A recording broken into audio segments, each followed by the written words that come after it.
Hello everyone, it's Karen Burniston here with the February 2024 virtual class day recording. So the class this month is featuring birthday cards. We're going to make 2 cards in this video. The birthday Make-A-Wish accordion card using our birthday candle accordion, or our accordion and the birthday candle add-ons.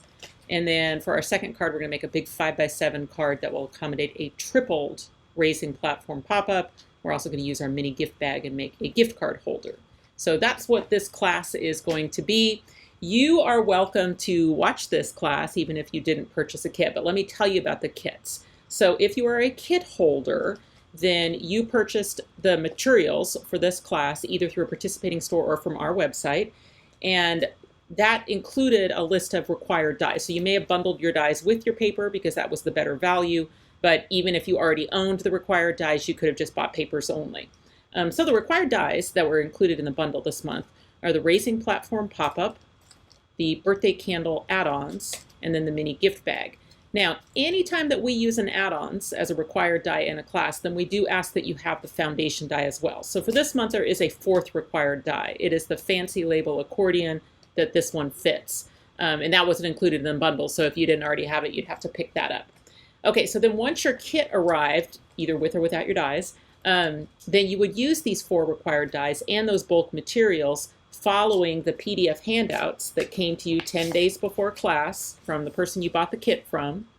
You would follow those instructions to do your paper pre-cutting and your die cutting ahead of this video. So let's say this is your first time doing this and you had no idea that there was a prep work video and that there was prep work ahead of this video. No problem. That's not a problem. This is a pre-recorded class. It's going to be right here where you left it. So you could either watch it now, just kind of get the tips and tricks and the ideas, then go do your prep work and come back.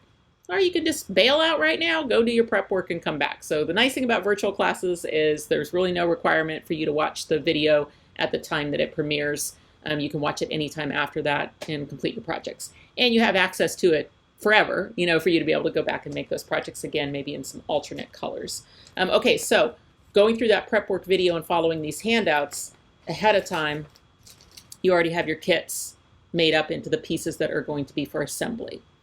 Okay, so we're going to start with card 1. Card 1 is the accordion card, all right? So if you've done all your prep work and everything, you may want to have a little paper plate or a tray or something to hold all those pieces in, because there are a lot of them. You did a lot of die cutting with your prep work this month. And let's see, what else are you going to need for tools? You're going to need your scissors. You're going to need your glue, like something able to do a fine line would be great. I use LINECO neutral pH adhesive. I keep it in this fine tip bottle in a damp paper towel in a jar, and then it just stays flowing for me the whole time. For this first card, the only inking that I did, we did a little bit during prep work, because in prep work we sponged through the dies to get some gold ink on the flames and the stars. But the only inking I'm going to do in class is these lighter teal candles. I felt they were kind of blending into the background a little bit, so I hit the edges of those with some kind of teal color. It doesn't have to be this one. I chose Evergreen Bough Distress ink to use, but it really could be anything. You could even use brown if you wanted to. You just or red, maybe red would be pretty. It's one of the colors. Or navy. Anyway, a coordinating ink would be great for you to have during class. And I don't think we did. I did do a little inking on this one because I hit the edges of the May Your Day Be As Amazing As You Are with some red ink. So I think that's the only inking I did on the second card. But we'll do that when we get there. Okay, so let's dive in. Okay, so let's dive right here into our accordion card. So what you did during prep work is you cut the 3 pages of the, well, it's really technically 4, but you cut your pages for your accordion. These are the full pages, and you did white, navy, and then with the trimmer, you cut a piece that was 4 and 11/16. So let me tell you, I had 4 and 13/16 in the handout, and then Heather noticed when she was doing prep work that, wait a minute, 1 tick back from 4 3/4 is 4 and 11/16. So anyway, I changed it. You should have got a revised handout for this card, because the other thing that Heather noticed is that when I was, oh, where's my handout? Let me tell you what I did. So during prep work, I discovered that when I did my This Let's Eat Cake label, I I centered the die, and I really should have had the die lowered a little bit on it, and so I kind of fixed that during prep work, and I mentioned it. So then I decided to go into my handout and explain it better before I sent the handout out to everybody. But in the process of explaining it better, it kicked these two labels out of the visible area, and I didn't notice. So those of you who got the first draft of this handout, we should have sent you a second one, so a replacement one that added those two. So if that should have come to you by email from where you purchased your kit. You should have got a revised birthday handout that made that change. It's not going to end the world if you haven't cut those two labels yet, but the two that kind of dropped off that original handout were the star one that goes behind the cake right here, and then the Make-A-Wish. Those could both be added afterwards. So don't, if you don't have that done, don't worry about it for now. Okay, so here's what we're going to do. We're going to make a 3-pager, and the way that you do accordions is that you always have your long tab pointed to the right on every single page. So you never connect a tab to a tab. You always connect a tab to a page. So you use that tab to basically chain as many of them together as you would like, because you really can make the accordions as long as you want to. And then we're going to add the birthday candle add-on. So this is a separate die that cuts this piece that's perfectly sized to fit these labels to replace them with an extra bit of pop-up fun, because this one has its own kind of pop-up built in, so that then within your accordion, instead of being solid page, solid page, solid page, it's solid page, and then it's got this kind of double pop-up going on. So that's how those add-ons work. So we need to do a little bit of work on this before we can get to this. All right. So, okay. The first thing we're going to do is we're going to find the folds in that accordion. So go ahead and find those folds. Now I like to use a little bit heavier cardstock for accordions, just like it to be a kind of a little bit of a stiffer card, which you can also achieve using just maybe medium weight cardstock, but then putting pattern paper or cardstock as decorator pieces on it. So you can achieve it different ways. In this case, this navy was the perfect color, but I can tell, it was 80 pounds instead of 100. So we're going to add other pieces to it to kind of stiffen it up. All right, this one, find that fold. So the way these virtual classes go is I'm going to be sitting here making my project. I'm not going to speed it up. I'm not going to do any editing. If I make a mistake, you get to see it, and I get to, it's just like you're with me, except for you're not with me because I pre-recorded it. You are in control. So the idea is I'm going to do it at a crafter's pace, and so that you can hopefully do it with me. But I understand that when we're doing pop-up parts and things, you may want a little more time, and you are in control because you have access to that pause button and that rewind button. So you can slow this down, you can pause it, you can rewatch it, you can do this in sessions. You are completely in control. So if it feels like I'm going too fast, you are in control of that. We're not going to end up using this tab out here on the right side of the third page. That one's going to end up being cut off, but I still fold it on it because then I can see easily where I need to cut. All right, so then what we're going to do is, I wonder if I should just follow my handout exactly, but I don't think I will. I think I'm just going to do it the way that kind of makes sense to teach it, because I think in the handout I say to go ahead and glue all these together. But I'm going to go ahead and get these two ready for that add-ons. Because one thing about this add-on set is that this back half of it basically is going to pivot to the back. And so you've got some label halves that are in the way. All right, well, what do I mean by that? Okay, I gave you a drawing in your handout. Those of you who have handouts, you can see what we're going to do is we're going to end up taking off the right side of the label on page 2 and the left side of the label on page 3. And it's got some instructions for how to do that. If you're more of a learn by looking at a picture type of person. But you're here on the video, so here's the easiest way to do that. For this middle page, we want to take off this right side. Okay? So the easiest way to do that is to pivot it on the pivot point up here where that label's going to turn around. So pivot it so that it's 90 degrees. Okay?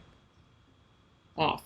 And then you can hold the label, and if you're right-handed like me, you can just butt your scissors kind of right up close to that pivot point. It doesn't have to be right up next to it, but real close, and cut straight across and remove that right side of the label. Okay?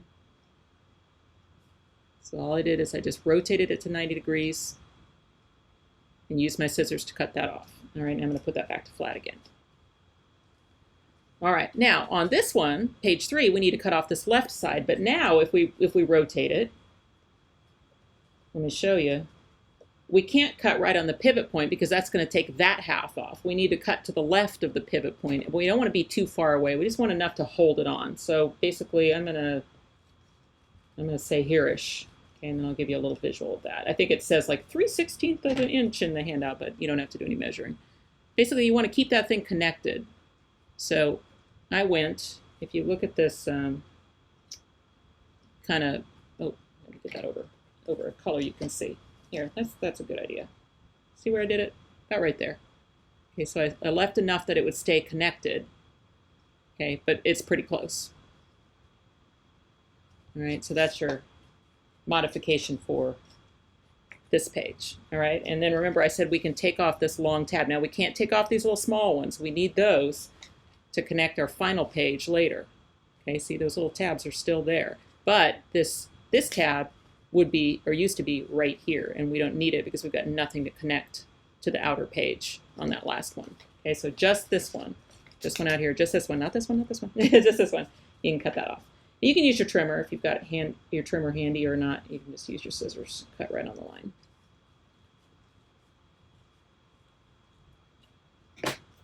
So I just think it's easier to do those modifications before I glue those pages together because then I'm only picking up one page instead of picking up 3. But it would have worked if you had glued them all together first too. Okay, so now we are going to glue them together. So I really, really like glue for this. A nice strong glue is your best bet. And what we're going to do is we're going to use those long tabs between the pages to connect them. Okay, so I've got my glue all over that white page. Then I'm going to bring this edge right to that fold line. Okay. This first fold is going to be a mountain fold in the finished card. Let me open this one up so you can see. Okay. That's this fold right here. So that is going to be a mountain fold. So when you put that on in that mountain position, that's perfect. Okay. All right, now this one back here is going to be a valley fold, meaning that this one's going to sit in there like this, and the finished card is going to fold valley style. So you really, really don't want to cross the fold on this one. On this one, you know, it would have forgiven you, right? Because it always folds away from it. But this one is going to fold towards it. So just make sure when you're gluing those pages together that you're giving it room to fold down. Some people like to even fold it like a book, like this, and then bring the tab over and into the adhesive. So that's another way to do it. But I'm just going to bring it right to.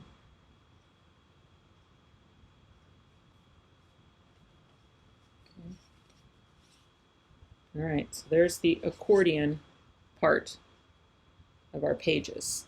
Okay, we're not going to add this fourth page yet. We'll just do that at the end. Right now, we're just going to work on these accordion pages. Okay, so now, and then do always remember that tabs go to the right. Tabs go to the right. So if you have a pencil handy, you could, let me look here, we're going to cover this up. You could give yourself a this is up arrow, you know what I mean? Because it's easy to get it like, well, I guess it wouldn't matter if it was flipped over, but it would matter if it was flipped this way. Well, I guess it's hard to get this wrong because of the colors. So you should be fine. Anyway, but this is your first page. White is the first page.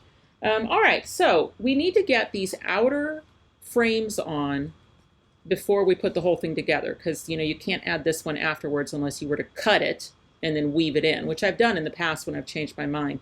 But it's going to be much easier to add all those decorative frames now before we put everything together. All right, so go into your kit now, and everything else you have that looks like a page is meant to be a frame and a label. Okay, so what do I mean by that? Okay, so here's a birthday candle one. All right, so the first thing I do is I take my scissors and I just cut at the pivot points and remove the label. Okay, now that is a frame that will fit on a page like that. All right, this one I can tell was cut with the blue side up. Not that it matters at this point, it's the same thing, but you know. So cut out the label. That one, I think that's going on the back side over here. Okay. This one, is going to go here.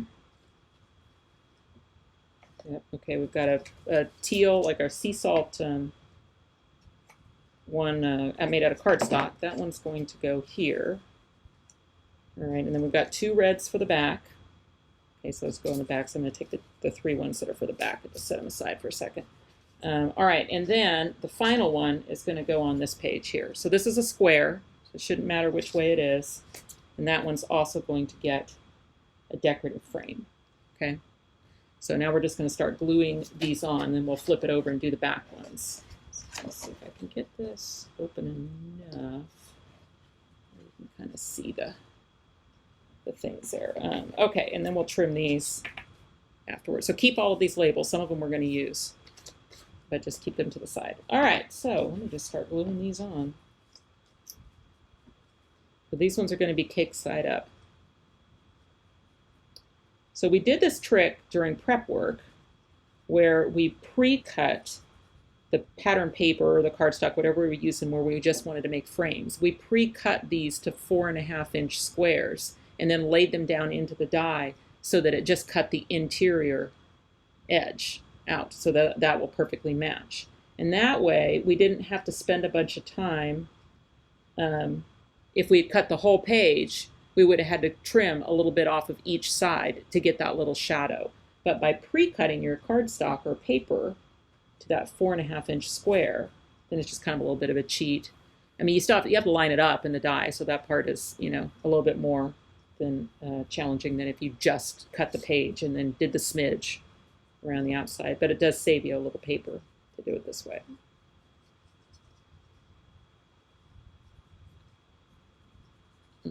Okay.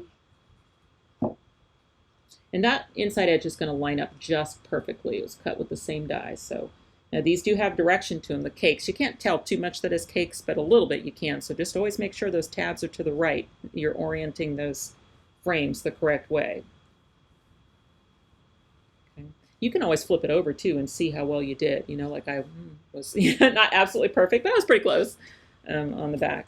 And then they're squares, so technically it should work either way, but it could just be just a little smidge different. So if you kind of look for where you cut it, you can tell where you cut it. Just have that be up and down, and then it should fit just perfectly on there.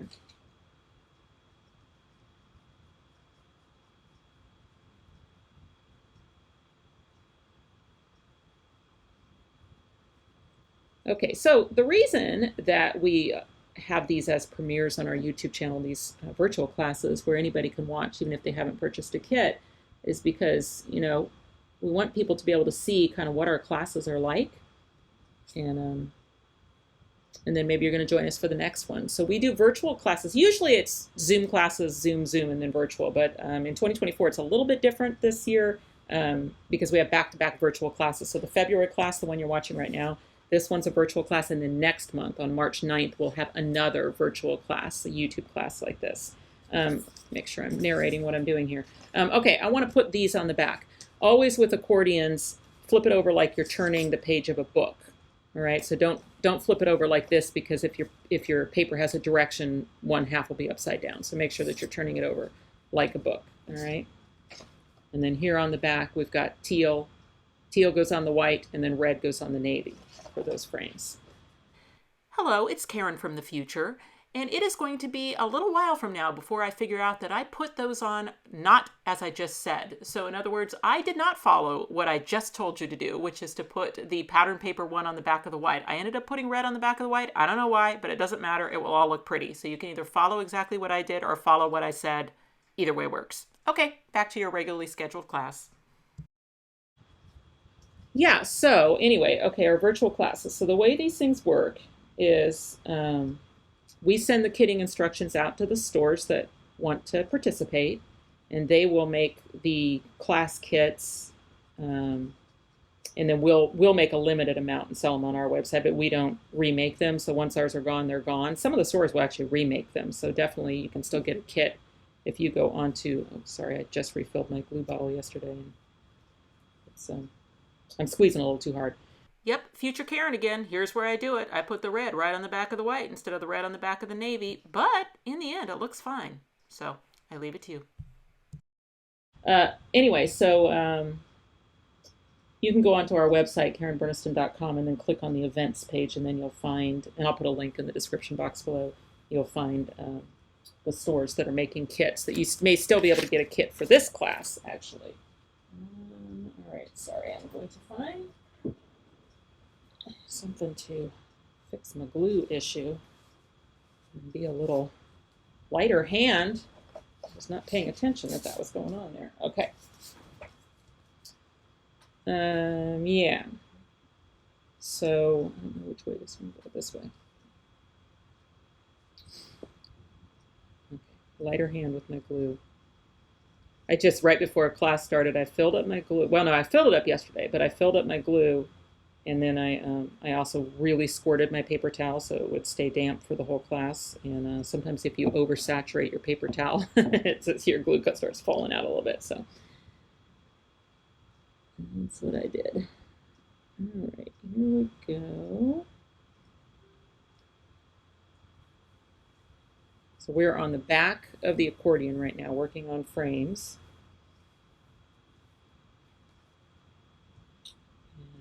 Yeah.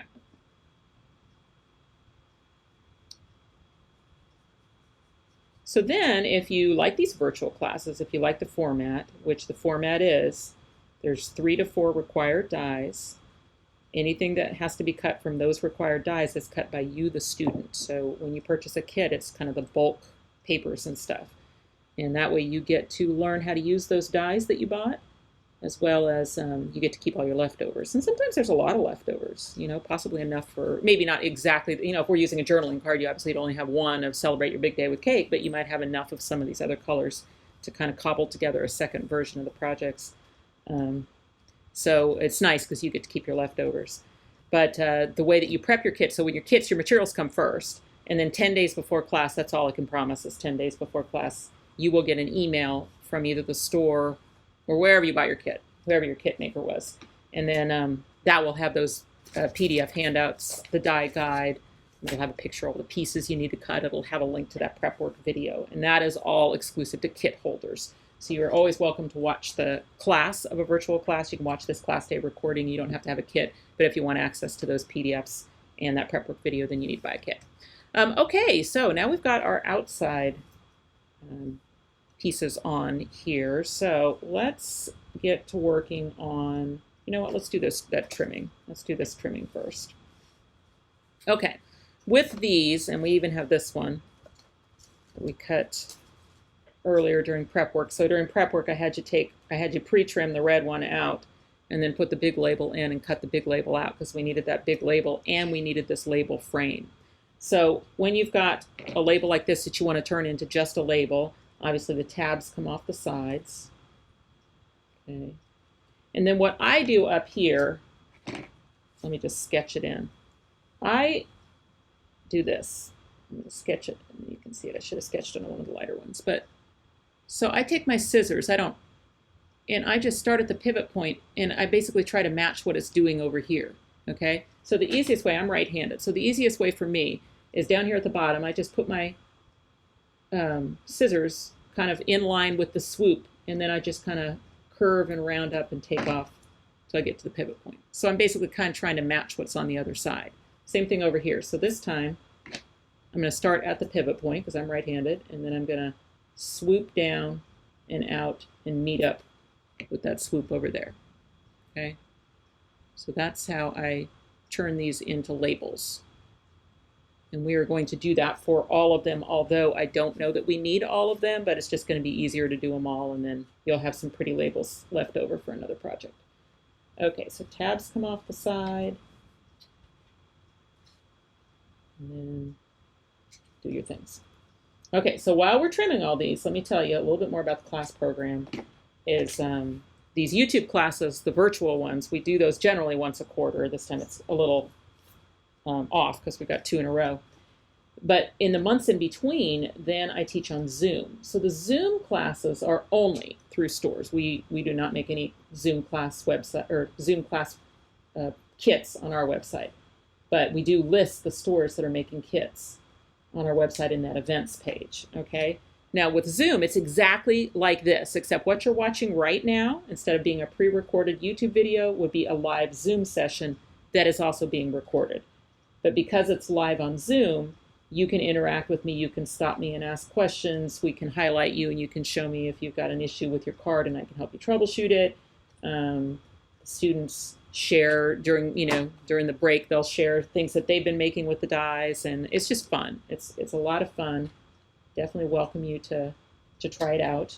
If you miss the Zoom or you can't stay for the whole thing, it's being recorded, and then that recording goes out the next day to anybody that bought a kit. And with Zoom classes, we don't make the class day video public. Okay, that remains something that's only for the students that purchased kits to that class. So check out the Zooms if you're interested in more of a live classroom experience. And otherwise, these virtual classes are another way to go. Alrighty, let's get going here. Okay, I think the next thing on the instructions is to do the candles. So let's get this candle add-ons out here. Put on the labels aside. All right, this is just like the heart. We did the hearts last month. So there's the hearts add-ons, and then there's the, let's grab that project and show you what we did last month. So last month in our Zoom, we used the heart add-ons, and we did this project. You see those hearts operate real similar to the birthday candles. The folding on it is really easy. There's a fold right up the middle, and I usually like to fold that one in both directions. And you can look on the outside and make sure they all line up. If you've got a bone folder, since that's a little bit thicker cardstock, you could hit that with a bone folder. Okay, and then I turn around and go the other way with it too. Okay, and then back out to flat. All right, now in between the candles, that's going to be a valley fold down there, and these outer candles are going to come forward. This is going to be a mountain and a mountain, so that you have back and forth. Okay, and you can see I've kind of started it. So if you were to put your hands behind the candles, maybe even all the way down, you're going to fold those candles like a card, while the frames around the outside go the opposite direction. Okay, so let's do that again. So here's if they were both folding in the same direction. But we want this to stay a valley, but these to come out like mountains. And then this whole entire row of candles and this whole row of candles are going to fold towards you like a card. And then you can give that a good squish. Okay, so it's a real easy fold. It's just this, okay?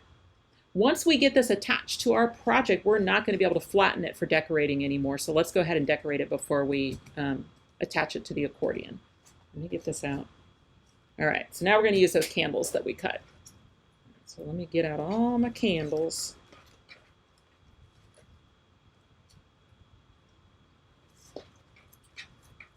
So you've got large candles and you've got small candles. So you may just want to make 2 stacks, and then you can just kind of grab from each stack, right? So they're not that much shorter, but they're a little bit shorter, the short ones and the tall ones. So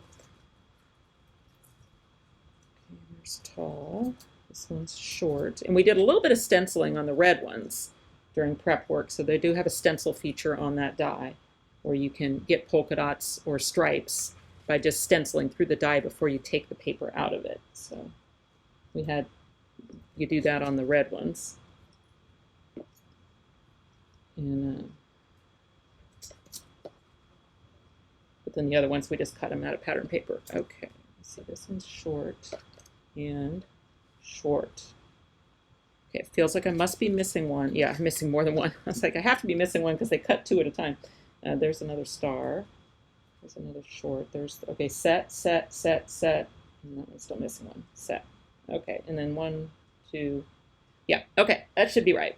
And then there's a die that will cut flames. So we'll cut 4 flames at a time, and we pounced through it with some ink to get that 2-tone look to the flames. So the way we're going to style these candles is we're going to color all the wicks black before we add the flame. Okay, so what can you use for that? It doesn't really matter. You need a black pen. So if you've got something like a brush marker, that might make it go a little faster, or you can just even use just kind of a black felt tip pen. But you don't have to worry about the flames, because the flames are going to get covered. So in other words, like if I'm going to use this brush marker, it doesn't matter if I get it up into the flame a little bit. Okay, that's why I said it'll go a little faster with the brush marker, But you could, here, I'll do one with the regular pen too. You could absolutely just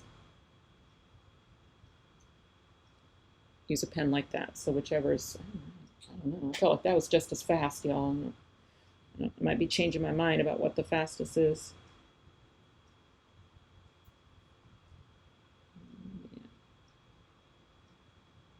I don't think, if I remember correctly, we may not use every single candle. They cut 2 at a time. So if we needed an odd number of a particular candle, then you end up with extras. So you can use those for another project.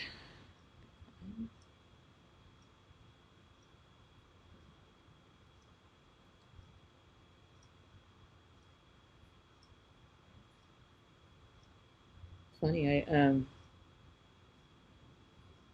should have had my anecdotes ready, right? Forgot how much work is in this class that's just like repetitive stuff like this. So, how many good anecdotes? Sometimes in the Zoom classes when we're doing stuff like this, we'll unmute, we'll have the students unmute, and we'll all talk about what we're watching on the streaming services and things like that. So, for us, we've just started watching one on Apple TV called Criminal Record. They've had 3 episodes so far, and I love it. I mean, I love it. I'm so interested in it. It's a British crime procedural, and the actress, I can't remember her last name. Her first name's Cush, and she was in like The Good Fight, and some other show we watched that had I can't remember the name of it. Anyway, so that one's really good. And we just started the new season of True Detective, Jodie Foster. So, and that's set like up in Alaska, where at a time of year when the sun never comes out. And already I'm like, ooh, it's kind of, it'd be interesting to live in an environment like that. Okay, so I've got all of my wicks colored, so now I'm just going to go through and add these. Now, what I had you do during prep work is use double-sided adhesive tape on the back of your gold cardstock before die cutting so that these become stickers. So there's different people that make, obviously, double-sided adhesive tape. Any of it would work. My particular favorite is the Score Tape brand, the one that says Soup Wang on it, only because this backing sheet is a little bit thicker and it's more likely, not always, you can see this one punched through, but depending on the cardstock and how much pressure you have in your machine, you can make sticker sheets where the piece comes out but doesn't punch all the way through the backing sheet. So that's why that's my favorite brand. Not because it's like better tape or anything like that, but just because of how thick the backing sheet is. And you don't have to get a giant roll to do this technique. You could just put strips of, this one. You could put a couple strips of a smaller roll of tape. But that does make it a lot easier on class day to just be able to pick those up and stick those onto the candles. So the other nice thing about doing that trick with putting the double-sided adhesive tape on the back of the cardstock before die cutting is that it generally gives you enough cushion that it will highlight an emboss feature without you having to run through with an embossing sandwich. So I don't know if you can tell too much from the video, but in addition to being two-tone, that center section of those flames is actually raised a little bit. So there's an emboss feature on that die as well, where if I ran it through with an embossing sandwich, it would push that paper up through the die and give me that emboss. But if you've used double-sided adhesive tape on the back of the cardstock before die cutting, then it's kind of like getting the embossing for free, because that cushion will do the same thing. It'll push the paper up through the die. So that's a nice feature.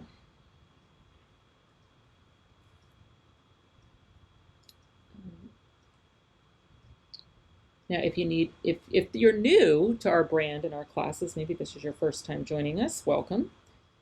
You can get lots of inspiration. If you are a Facebook user, we have a Facebook group called Karen Burniston Pop-Up Peeps. You just have to search for it and then ask to join and answer a couple questions just to make sure that you're a crafter and haven't wandered into something that you didn't mean to join.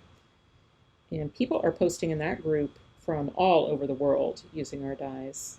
It's quite an active and fun group, and people are very generous with their ideas, with solving problems. You know, if anybody says, "Oh, I want to use the pop-up ball dies to make a particular character or something," people are very generous with their ideas there, and their praise. People always praise each other, which is nice. You know, you make a card and put it in there, and people will say nice things about it. That's a little boost.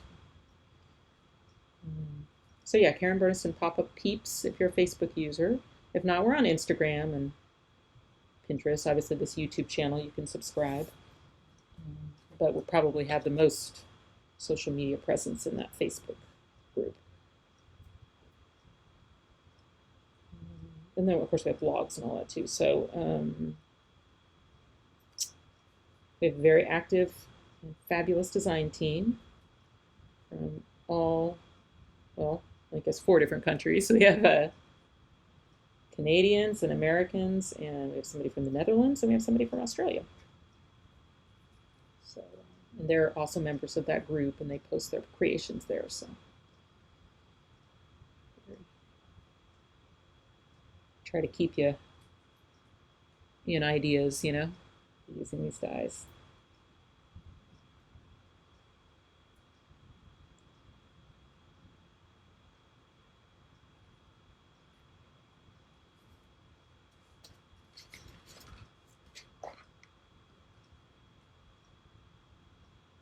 I end up with the right amount of 1, 2, 3, 4. Oh, I am. I'm gonna end up with exactly the right amount of flames.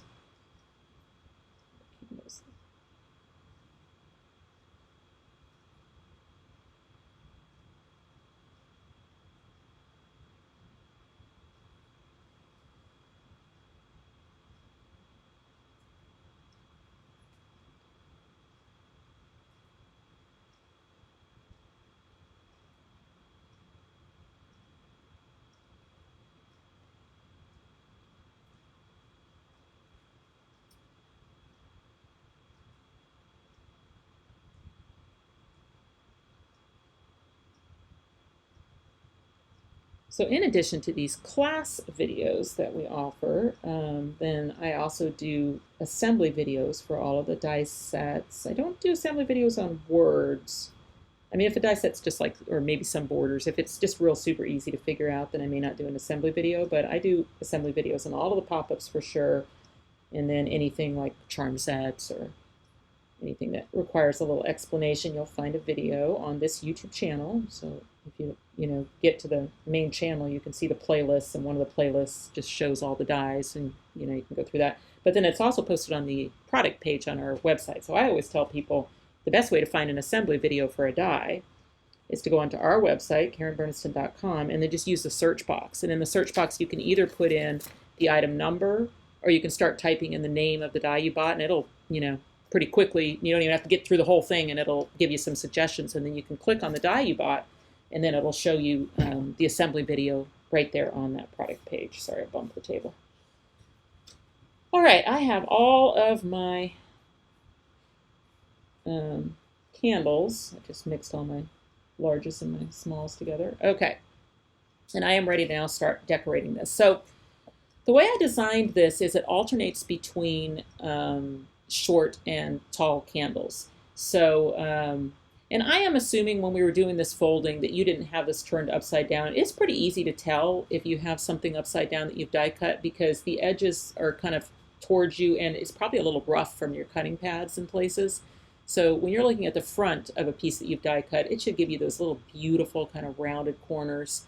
And so this would be the front. So when you have it in the front, and so let's say in that last step you folded it backwards. It's not that it wouldn't work. It would still work. It's just that if you did it backwards, then you're starting with a tall candle. And the way it was designed, when you have it folded correctly, with the face up, then it starts with a short candle. Okay, so just verify that you have a short candle right here. And you can tell the difference because this one's shorter than this one. They alternate. It goes short, tall. They're not perfectly spaced, and they're not all straight. Okay, so if you can make them that way because it would be fine. I don't think anybody is measuring your shadows. But let's see if I can get this more flat so you can see. See how there's a little bit of variation to the spacing and the angle of each one. And the easiest way to get them on there so that you get that nice shadow is just to look at the shadow as you put it on, you know, and see if it looks pretty even around the outside. Let's put something under that. You can see. See when I put that on there, I'm just going to look at the green around the outside. So we can start gluing candles on now. Okay, so if you want it to match mine, I started with a short star pattern paper candle. Okay, you can also just make your own creative choices. Nobody's grading. All right, next I'm going to do a tall red with polka dots candle. And you've got your picture in your handout too, or you can see this one if you're faster than me. Okay, so this time, what I did is I looked at the bottom and came up about the same distance from the bottom as this one, and then I looked at the top and got this in the center. So see, now I've got a little bit of an angle between these two. All right, next one is a short teal. So I mentioned that on these teal ones, I felt like they blended in a little bit to this cardstock. So I took a blending tool and just hit the outside of the teal part with a little bit of ink. Absolutely optional. It would be fine without it. That's what I did. All right, so I've got a short teal one coming next. And again, I'm going to go to the bottom, make sure that it looks about the right distance off the bottom. And then the important thing with number 3 is that I'm staying out of that pivot point right there because it's got to rotate. You know, and it's designed so that it'll stay just to the left of that pivot point if you've got it centered in the shadow area. Okay. All right, next up is a tall stars candle. These pattern papers are from Echo Park this month, so this is it's actually called Birthday Boy, but there's nothing really about it that screams boy. So I think it's a pretty gender neutral project. Okay, so then we've got a short, is this one short? Yeah, you always put the short ones against the tall ones to the side. Short red with stripes. That's my next one. Again, look at the bottom and the top to get the nice shadow. Okay, then tall teal. A little ink.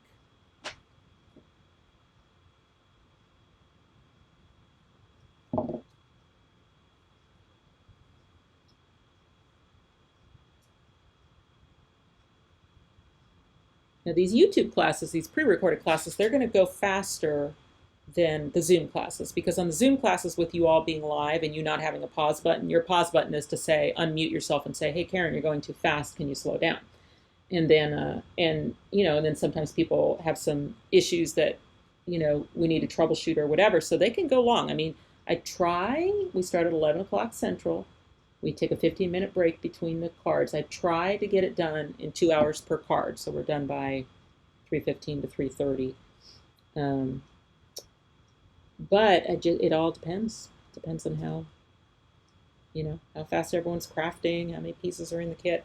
When you get to this one, which is a short star, just again avoid the fold with your 2 candles. The fold should be between the candles, so that it can still move. Okay, all right, tall teal.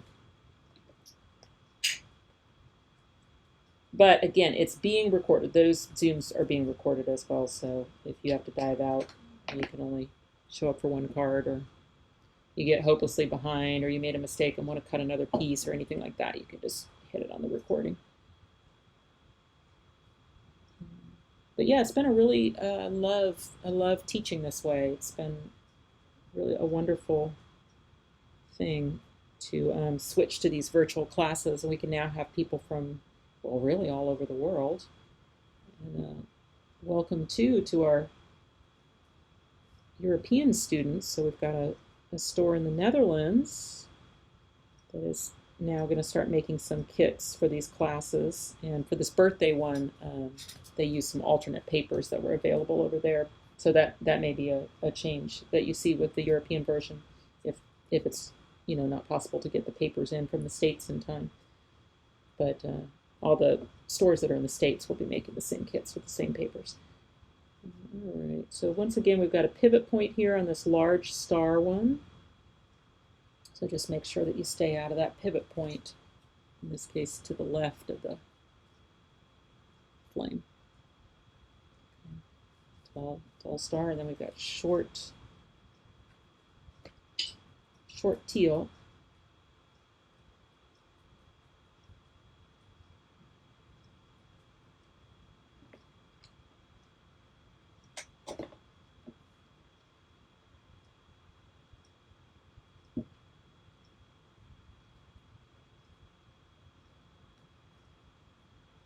Okay, and then tall red stripe.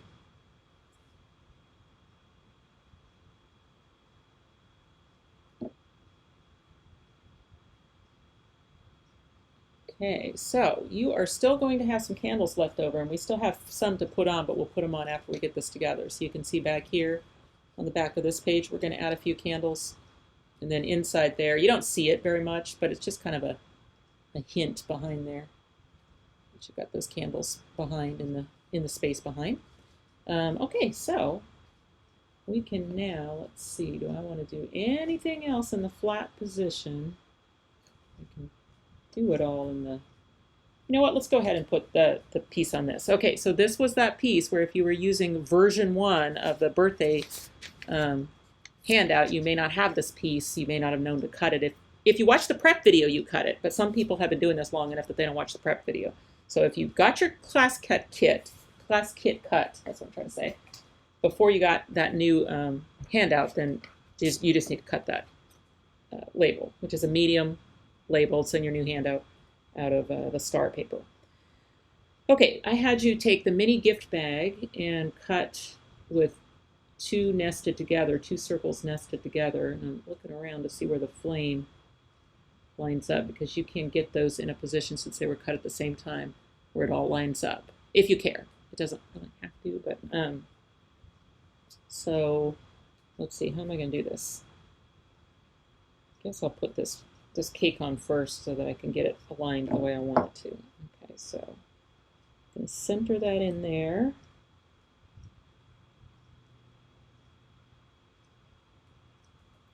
Okay, then add adhesive to my ring. Find the flame. I mean, the flame's not going to be seen because we're going to put a star over it, but that I don't know that you picked the same piece of cake as me, but if you care about the pattern, like I've got some confetti that goes from the piece and into the frame there. Okay, and then I had you cut the little small stars out of the raising platform pop-up, and we're going to use one of those small stars as the flame for the candle. Okay. All right, and then that is going to go on that large label that you cut, the one that came out of the middle of this frame. Okay, this one's going to go on here.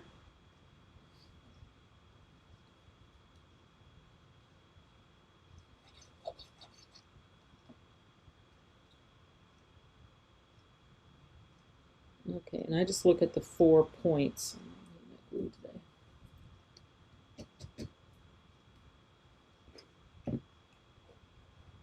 Flip it over so it's not quite as wet. Okay, now we've got this, and this is going to go here on this first page.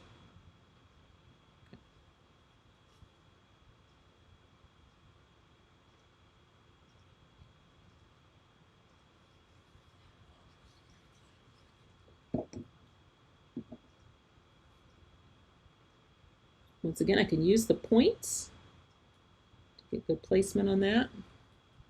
Meaning this point, actually points up.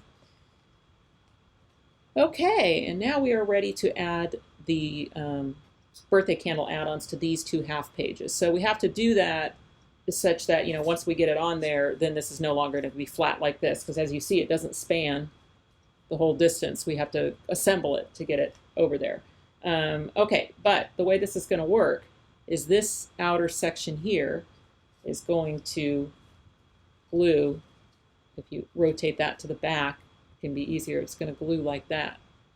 That makes sense? Okay, so I'm holding up my album. These are going to pivot to the back. So the label half that stays goes through the frame to the back. Same thing over here. This is going through the frame and to the back. Because this is going to be a valley fold between them. So see how it brings these two? I mean, you could bring them all the way together. See that? But we don't have to bring them all the way together. We just have to bring them far enough to where we can attach this half to this half and this half to this half. And they line up with those edges just perfectly. Okay, so where do you put the adhesive? The important thing is that you don't just put adhesive everywhere there, because you've got a big hole right here and then you're going to have glue down in there. So you've got two choices. One, you could turn this over and put the glue on the back here, just around this outer section. Or I tend to do this. I put the glue on what I'm gluing to, but I just keep it a little bit, I keep it towards the outside like this. And then when I get here to where the pivot is, I just stay in a little bit, because meaning I don't go all the way up to the points there, because this piece doesn't. Okay, see how it swoops down? So if you do something like this, then you can just set that birthday candle page in there and it's going to line up perfectly. It's the exact same contours of that label. Okay, and you're basically just attaching it to that label so that all of these edges line up. Okay. All right, so then now we have to bend this up, valley in the back to bring this label over so that we can line this one up and glue it down. And then we'll still have those two little tabs sticking out. And we still need those because those are going to attach our final page. But for now, we're just getting the birthday candles on. So once again, I can take that out of the way, put my glue on the label by coming down from the pivot point a little bit, but then sticking to the outside edges. Look at what I'm doing here. So something like this. See? Okay, then I'm going to bring this up and into that adhesive, lining it up just perfectly. So I like glue for this because I can slide it around, until it just matches. Everything matches. Okay. So now we've trapped these two pages where they cannot flatten anymore. They are in their popped up position. Okay. And these go to the back and the candles come to the front. So see how you have a valley back here, you've got a valley right here, you've got a mountain right here. So if you grab your two labels from the back, you kind of have them go this way, and you can kind of get the whole, kind of work all three sections at once, so to speak. That is how it works. Okay, so these tabs are going to be used to join these two together. But before I do that, right now I can get access to the back of the candles. Well, I'll always be able to get access to them here. But this one, once I put it together, it's harder to get access in there, see, to decorate. So if I do it now, then, it'll be easier. Now, one thing that I noticed as I turned this around is on this one, I see red on the outside. And the one that I'm making here, let's see, wait, I gotta go this way. Yeah, I see teal. Well, that's because when I had this turned to the back, I didn't pay attention to which color went where. But what I'm here to tell you is it doesn't matter. So it does not matter if red is here and teal is here, or vice versa. If anything, this, I guess if you want to call it a mistake, if this mistake that I made is almost in some respects better, because then you get the pretty pattern paper on the only page that you ever see in the open position. See? Because you really don't see the back of this one or the back of this one. It's just there for strength. So anyway, apologies. I just didn't follow my exact same thing, but it will be fine. I wouldn't tear anything apart. If you absolutely want to see red right here, you could cut another red frame and glue it over the top.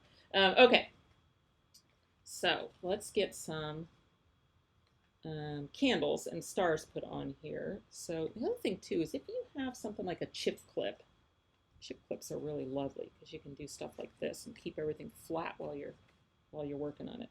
All right, so here on the back, all I did is I put a tall teal candle in this spot right here, and then I put a tall polka dot red candle here, and then a short teal candle here, and a big star. Okay, so I didn't decorate the whole thing because you really don't see much of it, but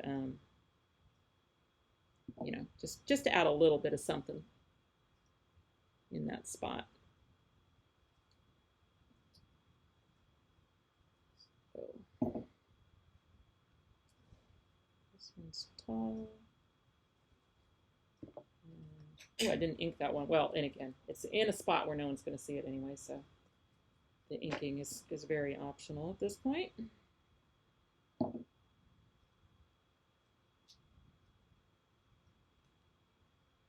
Okay, and then that big star,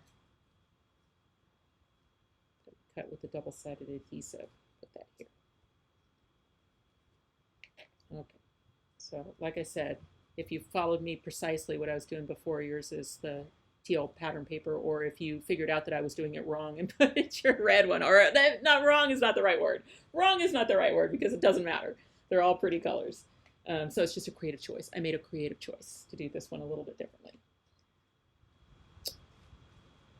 Okay, well, while I have it on this position, I can actually put this final page on, which I forgot to glue my frame on. So let me do that real quick.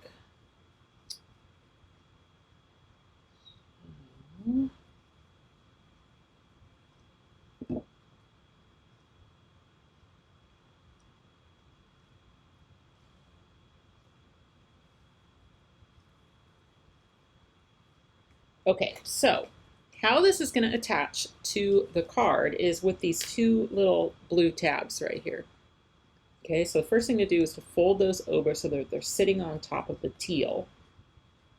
Okay, like that. Now what we're going to do is we're going to put glue on this, I guess the back side of them, you know, what's on top now. When it's folded over, then on top of the tab, and then I'm just going to take this face down onto the stack so I can line up with the page for the closed position. Okay, so let me see if I can just carefully flip this whole thing over, because the tabs that I'm trying to attach, yeah, they're right down here. Let's see if I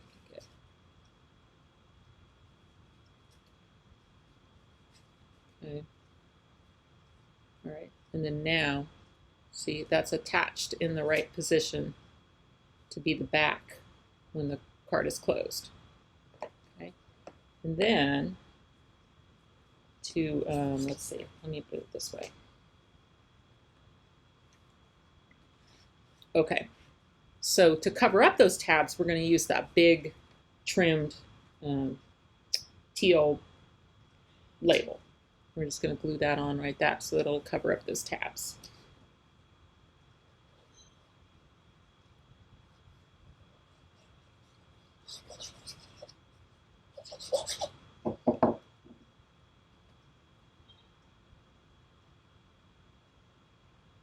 And I didn't jam it right up next to the other one. I left just a smidge of blue showing, just, you know, since that's a valley fold, so that it's not going to bunch, you know, all in there.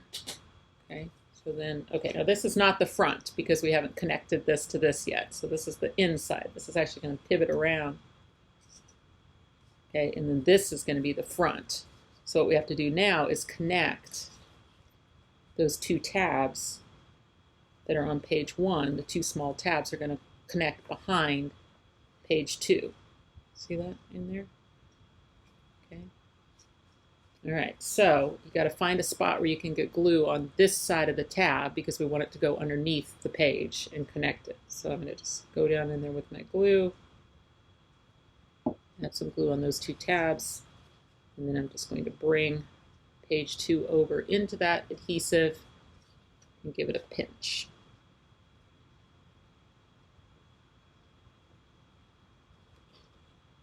Okay, now the first time you close it up, those tabs are probably going to try and like flip off of there because you're doing a valley fold right here. So if, as you close it, if you can even give it a pinch in that closed position, like this, just to make sure that they stay attached. Okay, this is coming together.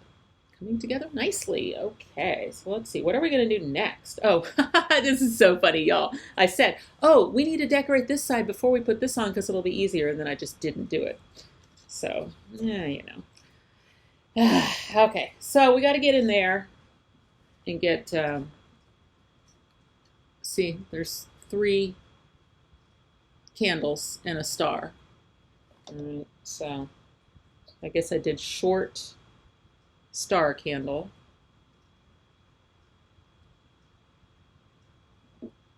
Okay, so what I'm going to do is I'm just going to reach in like this and get it into the opening. So I apologize. I should have done that before I attached those final tabs, but it's definitely not worth taking that apart again just because I missed doing that. I'll just do it with the card already assembled. Okay, tall stripes, red stripes. There we go.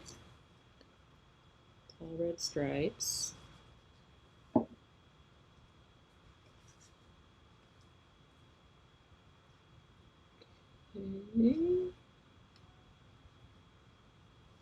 Second position, and I didn't put one in the third, and then I just put one on the back side of this first, you know, this pivoting part. I put a small star candle, and then I put a large star.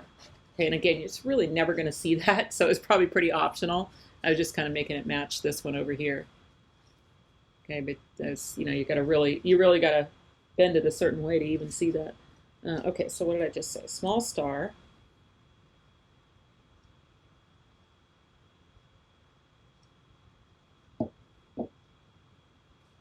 Let's see, where can I reach in? Reach in through here. That's easy enough.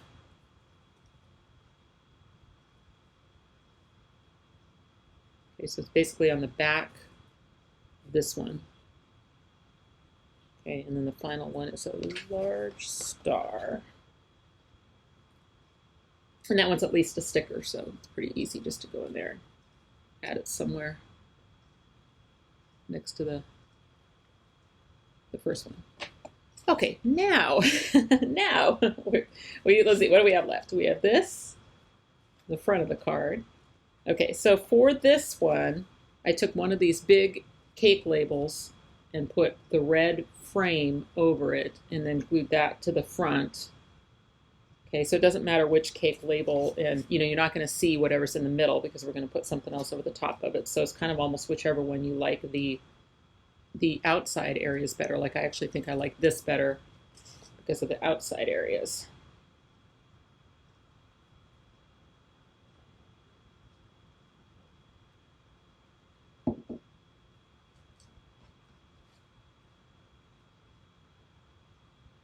Okay, now both of these were trimmed out of a page and then trimmed into the label shape by manually, you know, as far as up at the edge. So it may not match, you know, you may not have done exact same location when you did the swoopy thing, you know, to trim it to fit. So if you find an area where it's sticking out, you can,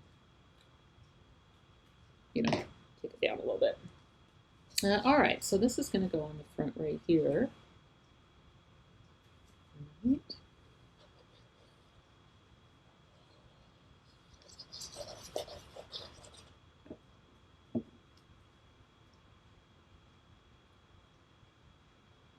Just line that up.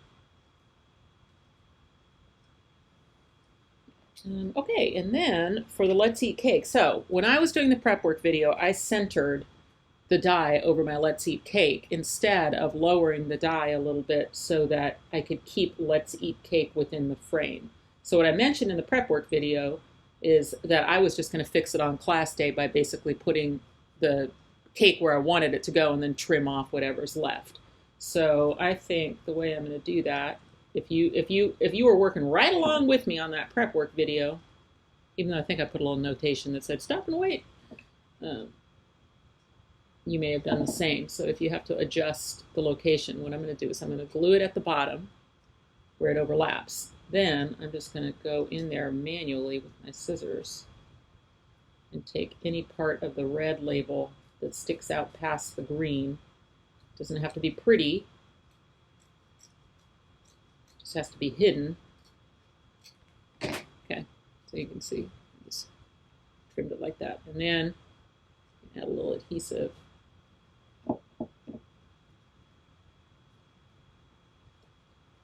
top. All right, so I solved my issue of how I die cut it that way.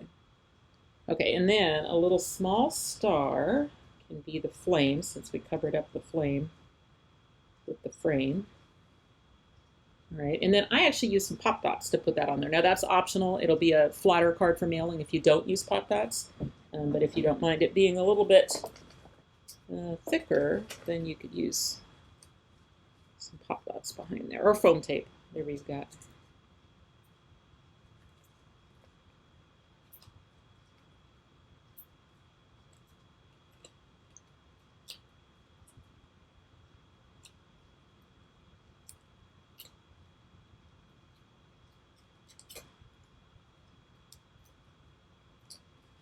Okay, so I'm just going to go in there and center that. Again, looking at the points. Okay, there's the front. Then, let's see, if I flip the whole thing over, is that everything in the front? Yes. Okay, if I flip the whole thing over, then on the back I've got Celebrate Your Big Day with Cake. Now you can decide whether you want that. Like what I did is I just left an equal amount of white on the upper three sides, so it's actually a little further from the bottom, and then I put a candle, leftover candle over here. So if you like the way mine looks, you can do that, or you can just center it, put it at the bottom, wherever you want it to go. Okay, make sure that you're turned like a book. Okay, let's see. This is why I like glue, because I can slide it around. All right, and then I don't know if this, I don't think it matters, but that one appears to be a short candle, because it looks like we have a long one left too, but I don't think I put that anywhere, so that one's just left over. Oh, is that true? Maybe I put it here. I haven't decorated this side yet. No, it's not there. It's just left over.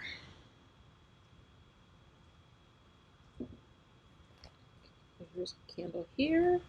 I suppose you could put it on the back here. You could put two if you wanted to. Might be cute. Okay, and then the last pieces go on this final page. Got a little stray glue somewhere right there. Okay. All right, here we go. Make a wish. All right, so in the middle of this, we have this Make a Wish one. That was the other one that kind of came out on that revised handout.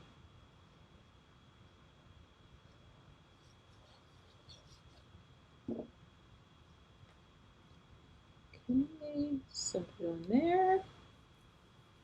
And then the last little decoration is a swirly do, so that came out of our Raising Platform pop-up die set.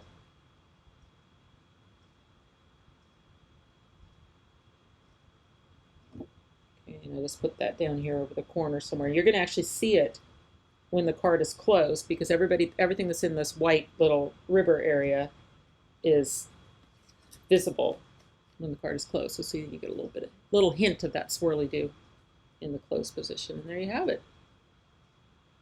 One 4-page accordion card. A little bit of a different paper choice right there, because I didn't do it the same as my original, but it's substantially the same.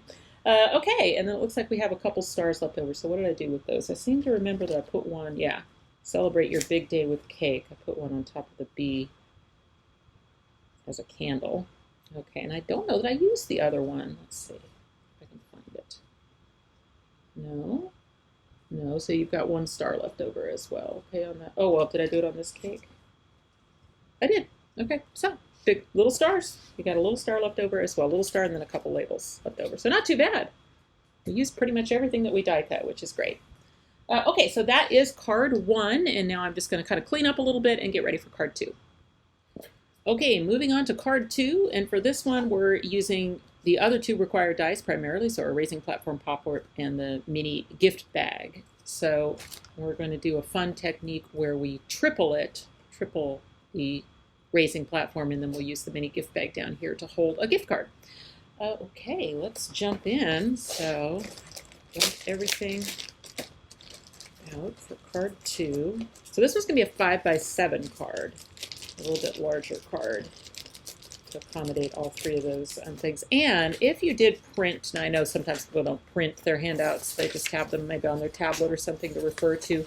But I will say on the raising platform, the triple raising platform handout, there's a nice little diagram of how we're going to alter the mechanism. So when we get to that point, if you want to have that handy, it will give you a closer up look. Okay, so, but the first thing we need to do is get our big card out.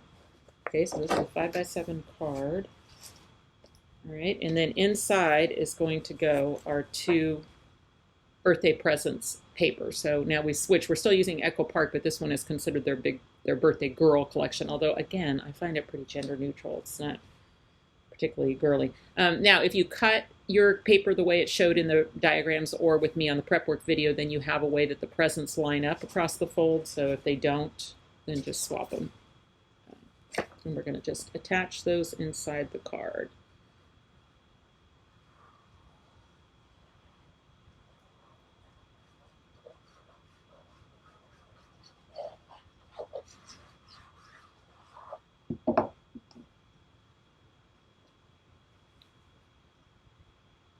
Okay, so what I typically do with wallpaper pieces like this is I just look at these outside edges, and I try and make those even. And even if that means it's not the exact same over here next to the fold, that doesn't really matter.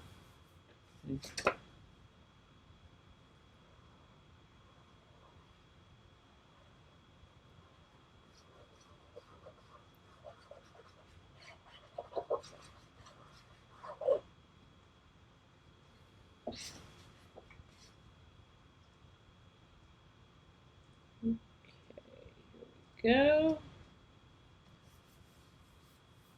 All right. Okay, so the raising platform pop-up cuts a platform, and then you can put the label and stuff that comes on it. This is the one from the packaging in the center of a card, and you can choose your card size, and you can choose your position along the fold and all that. And so what we're doing to kind of amp this up as a class project is we're going to triple it. So the one in the middle is just going to be normal assembly. And then these two, we're going to alter those mechanisms a little bit to just make them prettier. It would work if we didn't, but just to make them a little prettier in the finished card rather than having some excess mechanism kind of sticking up in the areas that we don't need. Okay, so what I want you to do is find your 3 green mechanisms, okay, that you cut during prep work. All right, and then you're going to want a pencil, and you're going to want your scissors. Okay. What I want you to do first, actually, you know what? Let's just do this. Let's find all of the folds on all 3 pieces, and it does not matter to me which way you fold them. So see, there's a diagonal fold here. Do I have to fold towards myself? No, maybe it feels more natural to fold away from myself. Just whichever way the fold seems to want to go, to make it easy for you to fold right on the lines, just go ahead and do that. And return them to where you started in each time you do. Okay, so if I'm going to fold this one that way, I'm going to bring it back. So here's a diagonal. I could fold towards myself like this, or I could fold away from myself. Wouldn't matter. Okay, so it's whichever way on each of these folds feels the easiest. Go ahead and fold them, and then put it back where you started. Does that one have a sticker on it? Stickers on.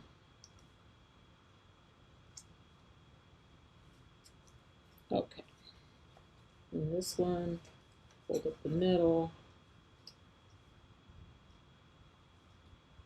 The main thing is to try and fold right on the lines that the dies have made, so that's more important in which direction you fold them. Okay, so there, that one's done. So just do that on all of them. Finding the folds.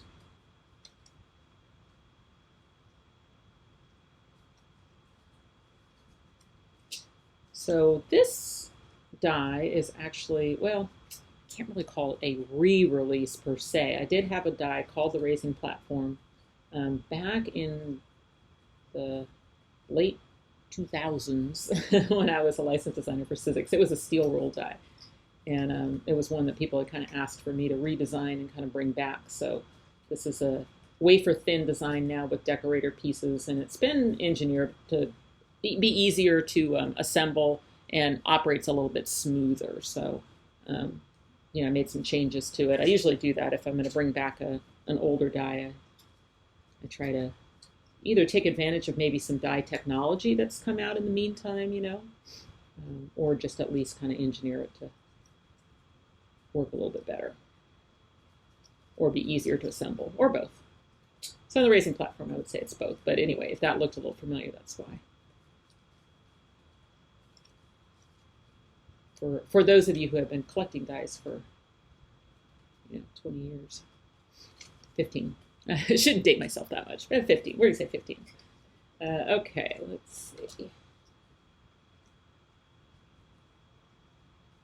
Ooh, that one I got way off. I mean, it's pretty easy. That's a diagonal, so it'll end up there. So anyway, okay, there. I've got all of them worked the folds. Okay, so the face-up position is where they all look like an L. Okay, so if it's a backwards L, flip it over.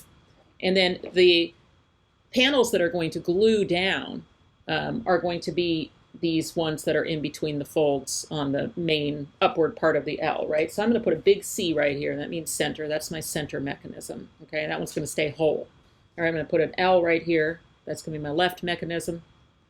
And I'm going to put an R right here, and that's going to be my right mechanism, okay? So center is going to stay whole. We're going to assemble it just like we usually do, put it in the card, no problem. L and R, we're going to take a couple pieces off, okay? So again, if you want a visual of this, right here in step 2 on your handout is what we're doing. So what I'm going to do here, let's see, I'm going to find a spot where I can put that diagram where you can see it, hopefully. Okay, so that you can get a kind of visual of what I'm going to do. All right, let's start with the L. Okay, so this is the left mechanism, and what it says we're going to do is we're going to start from where this fold line ends, and we're going to cut over to where this fold line ends. So we're basically going to take out this little chunk right here. So you're just going to do this with your scissors here. You know what? I'll draw it in so you can see what we're going to do. We're going to cut from there to there. Okay, you don't have to draw it because then you don't have to erase it. Just do it with your scissors. Cut that chunk off. Okay, this is on our L mechanism, the one that says L. I'm going to take that little chunk off. Remember, you're in control. You can pause this. You can pause this while you do it. If you pause it with me on the screen just like this, then you'll have that visual to go by. Okay, and then down here on the L1, we're going to go from this corner up to that corner, and we're going to take this little chunk off. Okay, so right here, take that off. Okay, so that's all we have to do for the L mechanism. Now I've got pencil lines on mine, so I'm going to erase those. I don't have to erase the L because that'll get glued down, but just those two. All right, there's L. Okay, now we're going to do to the right mechanism. Okay, we're going to do the other side. So you can see on our diagram right here, we're going to cut on the right side. We're going to take off from the fold line up to there, and we're going to do the top. You know, where here it was the bottom, here it's the top. So we're basically just doing the opposite what we did before. So the right one we're going to do on the right side up to there, okay? And then we're going to start here and trim up to there. Or you can go this way, but I'm right-handed, so it's going to be easier for me to get my scissors in there to that point and then just cut straight towards that. All right, so there's my right and here's my left. Okay, and the center is going to stay whole. All right, we are ready to assemble. Okay, first things first, we got to figure out where we want to start these things in the card, because you can put them anywhere. So I've given you a measurement, which is just to measure to 3.5 inches, which is essentially the center of the card. So it says in the handout, measure from the bottom of the card. It doesn't matter. You can measure from the bottom. You can measure from the top. Helps if I have, oh, there it is. I just want to have a clear ruler. Okay, so 3.5 inches from the bottom, just to find the center of the card. I'm going to give myself a little pencil mark there. So that's 3.5 inches from here, or here, because that's right in the middle of a 7-inch card. Yes. One way I can check myself. Okay, we are going to start with the center mechanism. Okay, so it is going to be these two panels here that are going to glue down inside the card. And this point right here is going to go on that pencil line, okay? So we're going to add the glue, then we're going to flip it over. We're going to put it so that that little corner right there is right on that pencil line, and that this little slit is straddling the fold. Okay, and it's going to be these two panels that are gluing down. Okay, so we're going to do that first. So I do like glue for this.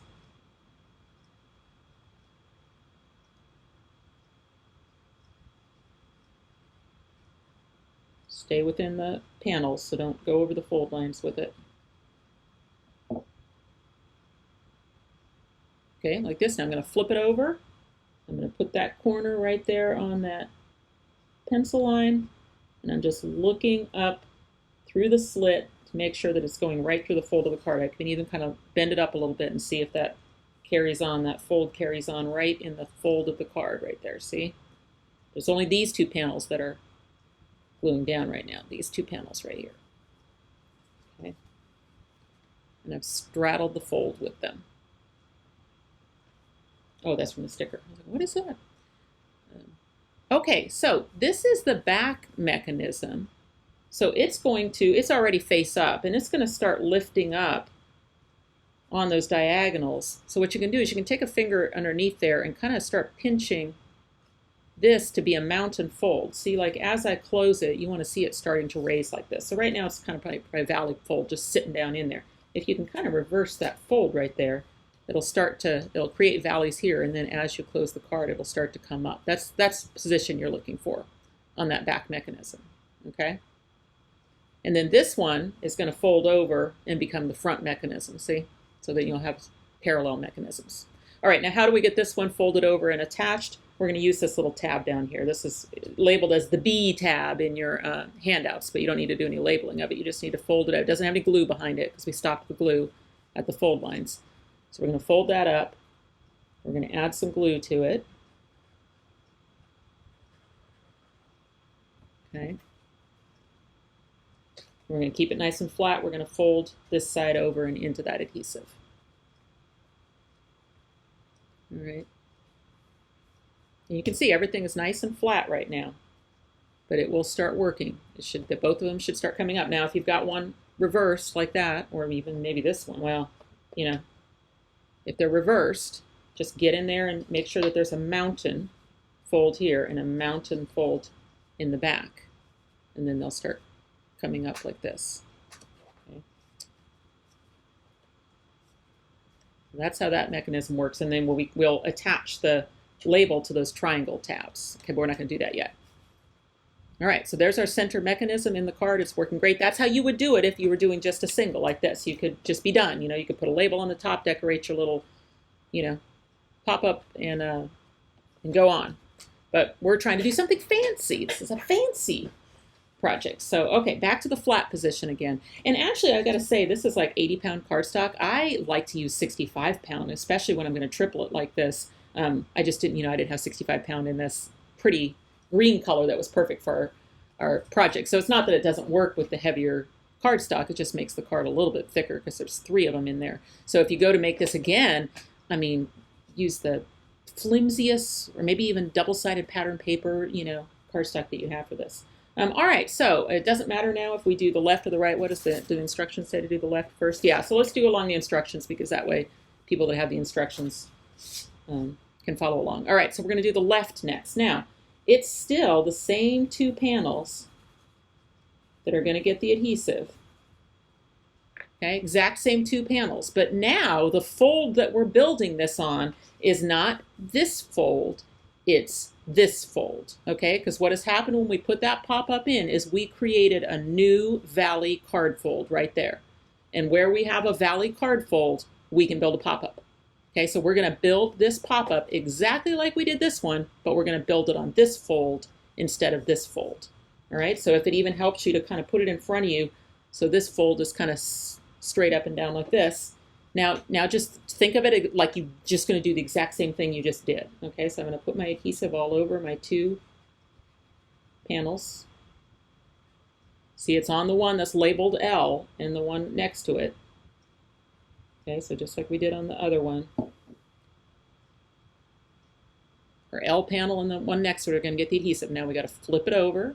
Okay, this point right here is going to come right to the point at the base there. All right. So 1/2 is going to attach to the pop-up that's already in the card, and 1/2 is going to attach to the card. Okay. And it will span that distance. That will not be a problem because of that slit up the middle. See? Because of that slit, it's no problem to glue this one up on top of the pop-up and this one down onto the card. Okay, it can handle that differential. Okay. All right, so that's why we did that little alteration, because as you can imagine, if this was sticking up right here, then in the finished card, you'd just have some extra green material kind of sticking up that you weren't using. You know what I mean? So that's why we trimmed it off. Okay. So now we've got to complete this. Well, first things first, we want this to be a mountain fold in the back. So let's make sure that that is starting to come forward as a mountain. So if I close it, start to close it. See, I want to see this kind of coming up like this. All right. And then we're going to fold over our B tab. That's this one. I'm going to add some adhesive to it.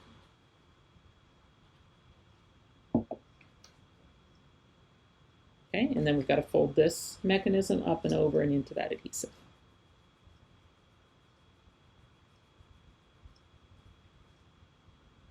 Okay, so see, we've just basically shot it out this way. Okay, but it should be working. So as you close the card, just give it a little help if you need to. We're pinching in the back, we're pinching in the front. See how it's all going to come forward.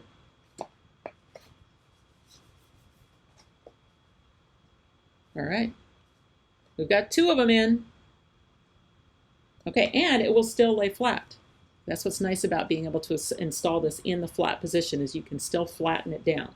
Okay, so let's flatten that back down again, and now we're going to do our final one, and it's going to be exactly the same, but now we're building it on this fold right here.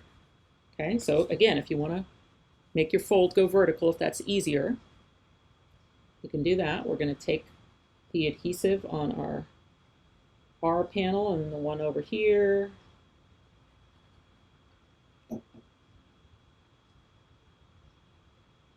Okay, then we flip it over.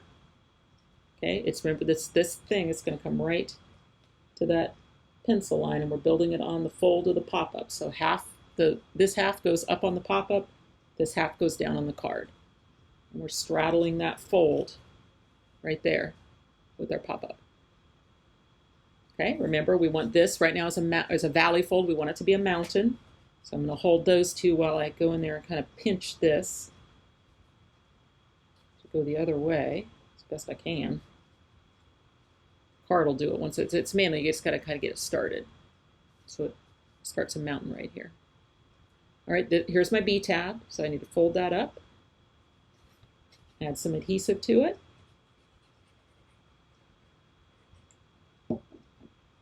Okay, and then close the mechanism against it. Okay, we want mountains everywhere, so you know, just look and see that you got mountains behind all of the raising parts. It kind of looks like an alien, huh? So then you're going to just fold it down. And you're going to feel the thickness of this card because of all those layers of cardstock inside there. But there it is. There's the triple.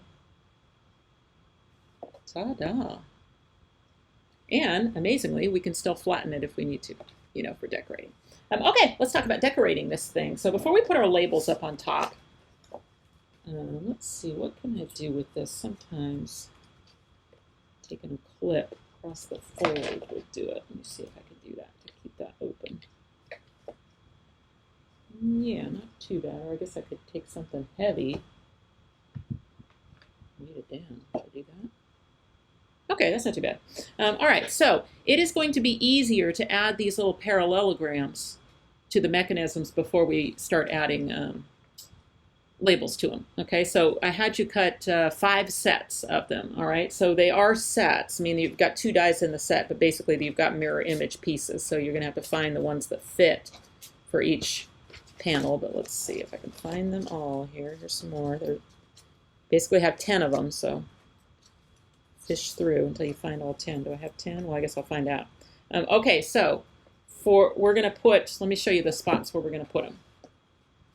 Okay, we're going to put 2 on the back center mechanism, okay, and the front center mechanism. So the front mechanism is going to get them front and back.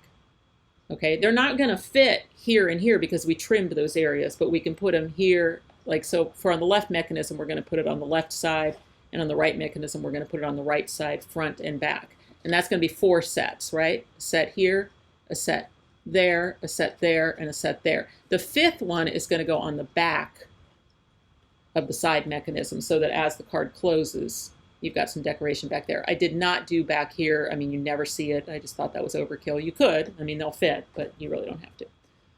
Okay, so we're going to start gluing those on.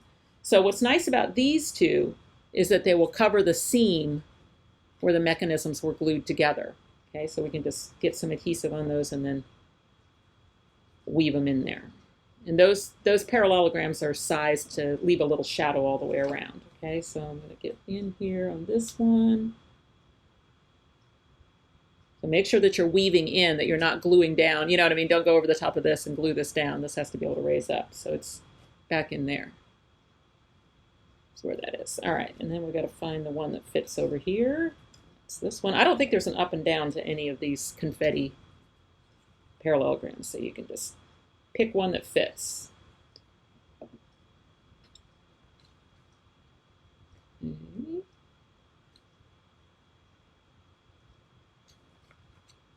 Okay, there's my first set. Okay, and then I've got sets for here, here, and back here.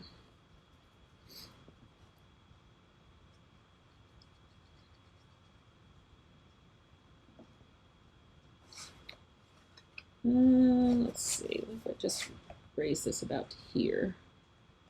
You know, as you get to using this raising platform die, you could always even add these pieces even before, you know, when we folded the front half over, you could have put these 2 pieces on at that time, and then it's, you know, you don't even have to reach in to do it. So,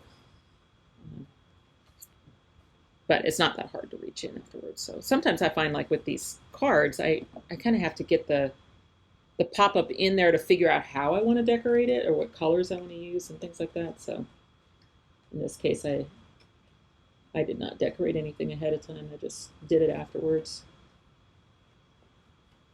Okay. Alrighty, and then this one can go here.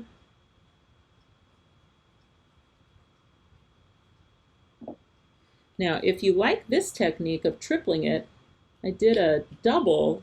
It's on the YouTube channel. If you look for the playlist on this YouTube channel that says Card Making with Dies videos, the latest one that should be up there, well, I say that the latest one. I mean, it depends on when you're watching this video. If you're watching this video close to the premiere of February 3rd, 2024, then I did a project for our last designer challenge where I doubled the raising platform in a side-to-side, so they were side by side. So that's another way you can amp up this pop-up. So there's different things you can do with it, and it's so generic. That's what's so nice, is it doesn't have any theme at all. So you can use it year-round for any theme. You don't, you know, obviously don't have to triple it. You can just make a single, but it doesn't have any theme. But what's nice about the tripling is, so when you build it over the center fold, your label on top also has to have a fold in the center, which is fine. It's no big deal. But when you do this tripling technique, these outer ones don't have any folds in them. And what's nice about that is if you wanted to put photos on them. So if you wanted to use this technique for a photo card, this is a cool way to do it, because those outer ones pop up, but they don't have to have a fold, you know, right through the middle of someone's face or something.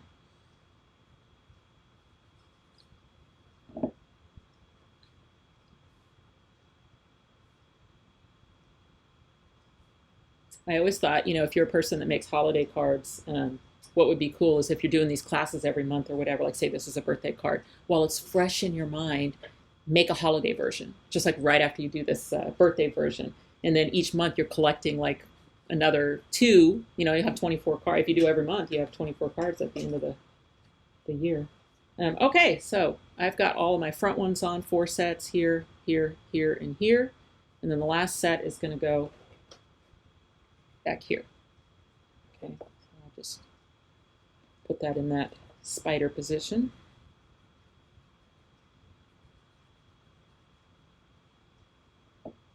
Okay, this one fits on this side. And that's really just because you see the back of that a little bit as you're opening the card. Take the clip off here. So you're opening the card, see how you see that coming up, but you really don't see back there, so I didn't bother putting them back there.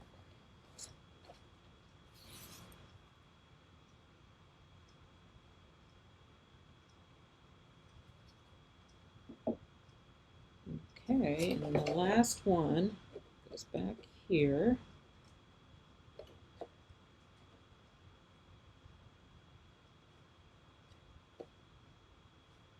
Okay, easy enough, huh? Okay, so for the label, so the big label that comes with the raising platform, this one here, you can, like typically I would say, just have this point come right to that triangle and then it will cover up this triangle and that's fine. But I wanted to do something fun where I added like a candle to each of these. So I wanted to lower those labels a little bit. So instead of completely covering this triangle down here, I went with this point on the edge of this triangle. Okay, so when I do that, can you see here how the upper label is not going to completely cover that triangle tab, but I do need it to attach to that tab. So basically I'm going to want to trim off the excess. Okay, so what I should say in the handout, there's a little visual of this, is, see it shows the little scissors right there, just this upper triangle tab right here, we got to make it a little bit lower, or a little bit shorter tab, so that we can cover it and it doesn't stick up. See what I did there? Let me show you on mine. See back there, actually it's even skinnier on the original. Ooh, that side's really skinny. We won't make it that skinny. And hopefully we'll just be able to, well, I don't know, it may have to be that skinny. It may have to be a little skinnier than this. Let's see, it's gonna have to be about like right here and right here. So we're just gonna have to really press our glue to make sure it sets up. Okay, so for this tab, these two outer triangle tabs only, take a little bit chunk off, but leave some to attach to the back of that label, so the label will stay straight. Okay, so I've just got a little skinny tab. Okay. Now, if you were willing to give up the candles that are attached here and here, you can line it up with the top. It just ends up, the labels end up being too close together for you to have any room for candles in between them. So that's your trade-off, is doing a little small tab like this if you want to have room for candles. That's essentially the whole thing. All right, before we put any labels on top of here, let's go ahead and decorate them. So we should have white ones for the sides, and we've got a medium pink and a medium orange. And then for the top one, we're going to do that big cake one, but we're going to cover up with May Your Day Be Amazing. So this really isn't going to feel like a cake anymore. It's just going to be for the colors. Okay, so what I would suggest, this is the only one that I did any inking on. If you want to take something like a red, any kind of red ink, just hit the edges. Which is not to say you can't ink anything you want to. I'm not the boss of you. You can grab your inks and ink every single piece in this kit if you want to. I'm just telling you what I did. Now, you can notice that mine is a little crooked. That was not by design. That was definitely not by design. I just like glued it on crooked. So I'm going to try and glue it on straight this time. So if you can work on a grid, that would even be great, because that would be easier to, yeah, I'm going to do that. I'm going to try to make my amazing thing. So this die, I'm not going to go all the way to the edges because it's going to stick out further. So this die that cuts the big label with the double stitch lines, it does not score it up the middle for you. And that way you can use it solid, you know, for projects where you just need a nice solid label. You don't have a score line up the middle, because it's easy enough to fold it in half. So, okay, I'm going to try and make this straight this time. Okay, so now we want to fold this in half. So let me make sure that's sealed together. So you can score it if you want to, but this is 2 layers of paper, so I feel like I can just fold it, and I'm just looking to line up the label portions. Okay, and it will be a valley fold in the finished card, so you can fold pretty side in and then back out again. And you do not need to reverse it and go the other way. You can just do a valley fold in it. Okay. All right, so where this is going to attach is to these 4 center triangle tabs. And I'm going to take the point of this and just go right to the point, essentially, of those triangle tabs so that it's as high as it can be. Okay, so the highest it can be and cover the tabs is where this point is right to the point of the pop-up right there. Okay, so what I do is I add adhesive to my 4 triangle tabs.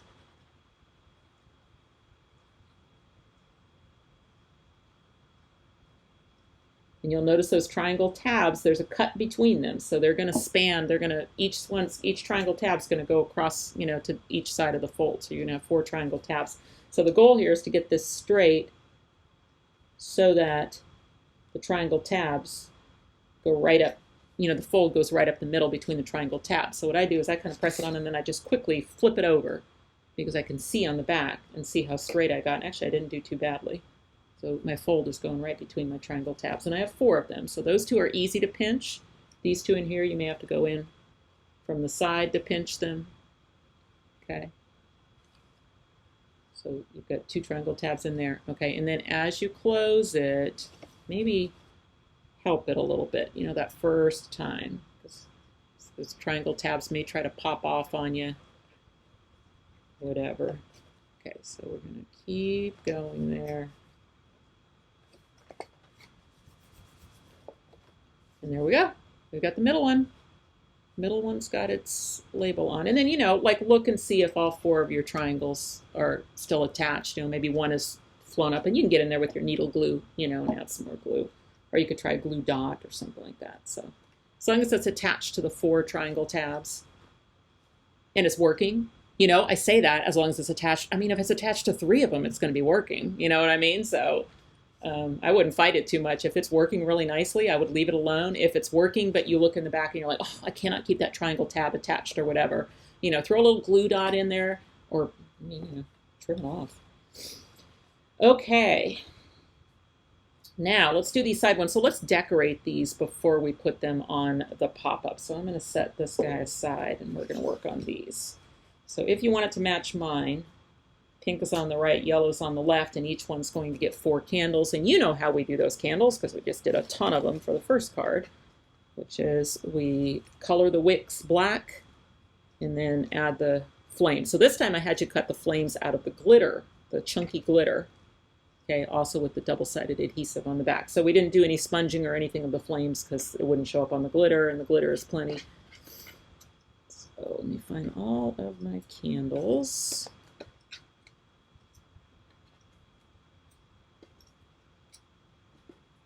And I did not do any inking on any of the edges of my candles. And again, you're welcome to. I'm not the boss of you. You can absolutely do that, but you don't have to if you want it to match mine. Okay, so last time I did my... You know what? Let me just try this one this time for my candle wicks. It'd be better if I wasn't drawing all over my table, I suppose. Yeah, I mean, that's actually pretty fast. That might be just as fast as using a Copic.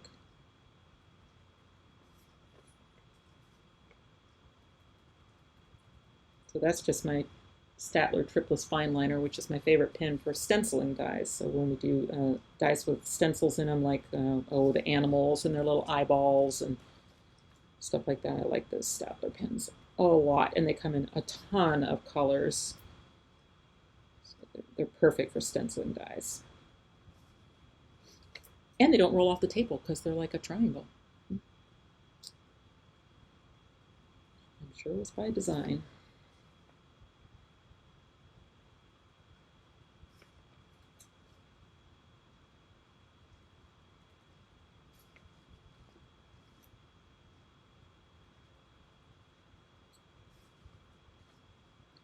So let's see, let me tell you about what's coming. In March, it's going to be a virtual class again, so just like this one where it's a pre-recorded YouTube class. And it will feature some new dies from our February 2024 release. So those dies have not been released yet, so I can't show you what we're making or tell you what we're making because I haven't designed it yet. But that will be in March, and then April and May will both be Zoom classes. So typically with Zooms, we do the first Saturday of the month unless it's like a holiday or it, you know, Sometimes we're trying to use a die that's not ready yet or something like that, so we might bump it back. But in general, we try to do the Zooms the first Saturday of the month. So in April 2024 and May 2024, there'll be Zoom classes featuring dies from that February release. Now that release is going to be shown to the public on Valentine's Day. Okay, so that's your sneak peek day for that February release. And at that time, you'll be able to. One of the class projects done. Well, I might have the March one done. I probably will have March one done, but I won't necessarily have all 3 months. But we're using Echo Park again. So typically what we do is whatever a release is. So like in this case, there are 12 dies actually in the February release. So we'll split those up 4, 4, and 4, and they'll be the required dies for March, April, and May. And then we pick a paper company to use for all 3 months. So the stores that are making kits are able to order the paper in, for all 3 months worth. So we've done different paper lines, but Echo Park is just, they just have so many designs. So it really is so easy for me to find paper in their lines, them and Cartabella, the same company, that fit, with the themes that I'm trying to do for dies. So they're a really good one. But we've also used Photoplay. We've used Simple Stories. We've done Doodlebug. So yeah, we'll mix it up a little bit. So since we're using Echo Park for March, April, and May, and we did January and February too, I'm sure we'll switch for June, July, and August, and there'll be something different. So it kind of all depends. But yeah, it's fun. And I love it the other nice thing about using companies like Echo Park or Photoplay is they have these, Simple Stories, they all have them, like these journaling cards.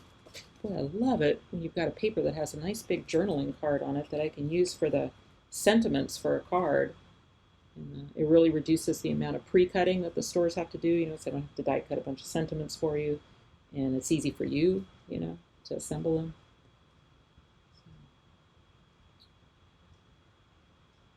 And something like this could be redone in a different theme because they have so many different themed papers that also have the journaling cards, you know what I mean? So it'd just be a matter of swapping the same size for the same size.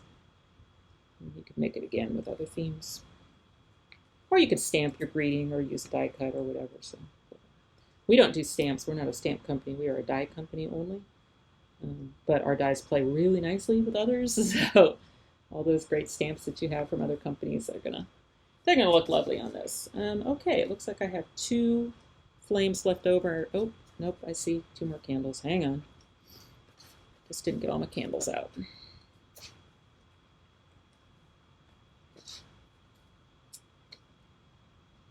So for these ones, we stenciled some of them with a white gel pen. So again, just using the stencil that's included on the die and the gel pen through the die before taking it off the paper.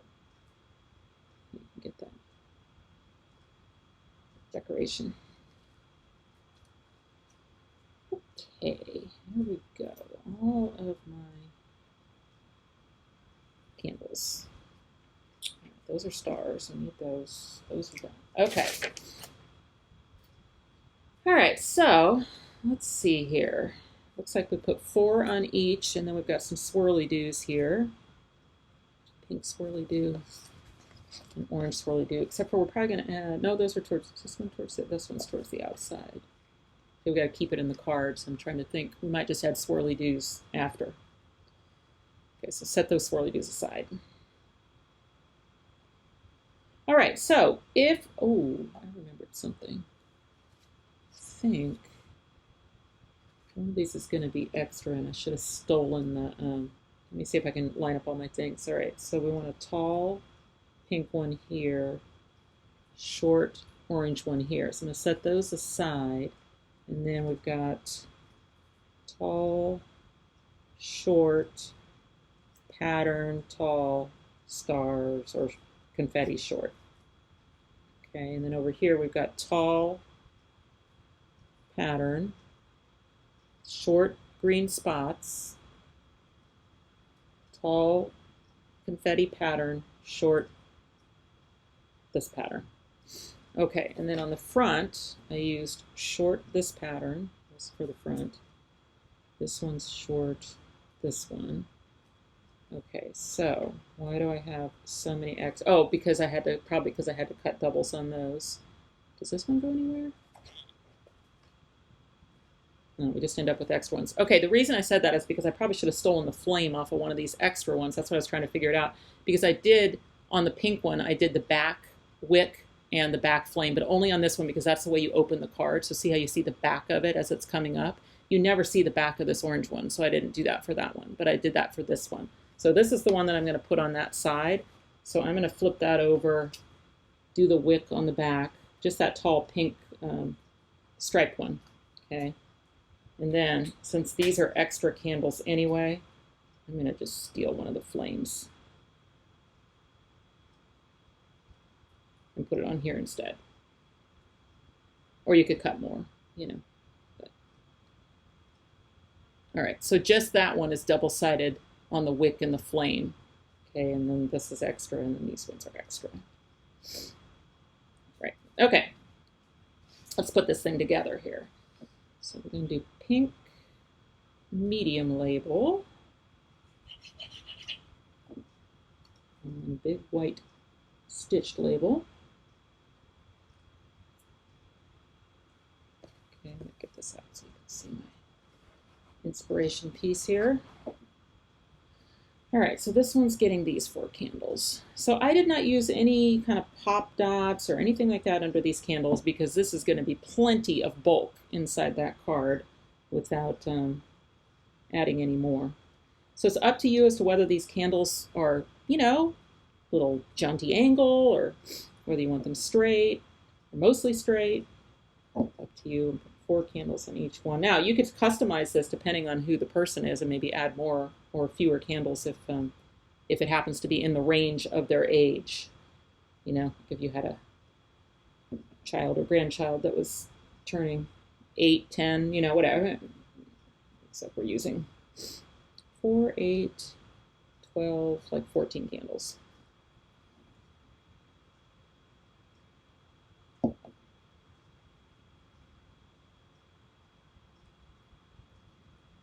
There's our first one. Now this one, the swirly do is coming off the inside edge, so I could go ahead and add that now. And I just am not going to use adhesive on the edge that's going to be out over air. Okay, so that edge over there, I didn't put any adhesive behind it. I want it to be pretty well supported since it's going to be out over air. So let me give you I only had a little bit sticking out, not too much. So it's supported between both of the loops, you know, on the thing. All right, so let's do this one.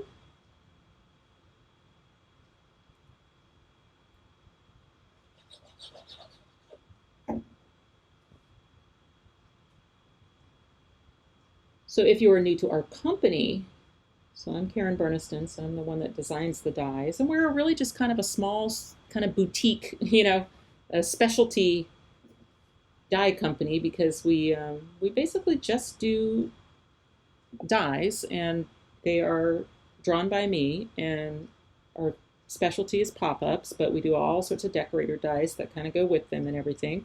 And we release about 40 dies a year, so 40 new designs a year is about all we release. So it's not, you know, I mean, we've been in business since 2017, and I think we're up to about 250 dies, so it's not, you know, we're not coming out with a ton or anything. The idea is that you're building on your collection. So this one next. So we like those add-on sets. So if we have a really good foundation die, then we'll come out with like an add-on or something to give it a new look in a future collection or whatever. So the idea is that everything is always backwards compatible and it's building on itself. And then you know, our website is KarenBurniston.com, my name. And me and my business partner, Tanya, started the company, and she takes care of the home office, and that is in Topeka, Kansas. So that's where the product ships from, but I work remotely from Texas. All right, so this one, I actually can put it on because it's only going to be a little stem that's sticking out, just like with the orange one. So put my adhesive on my pink swirly do. Okay, and then I'm going to have it sticking out side like this. Okay, so here's my 2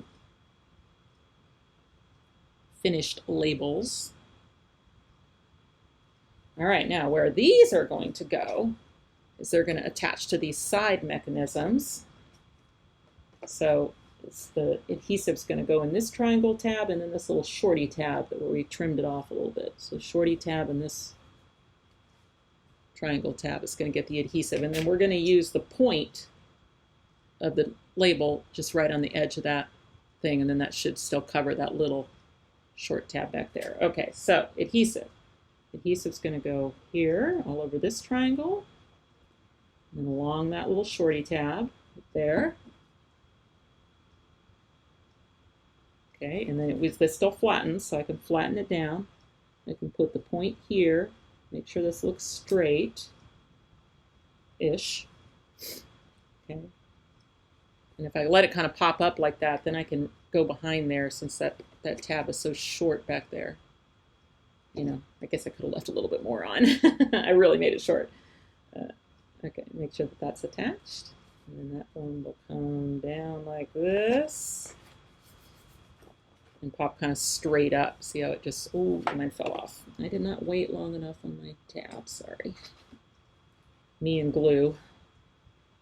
Okay, repeating that process. Okay, making sure that looks straight. Give it a pinch. I'm wondering if I should clip it. Could clip it.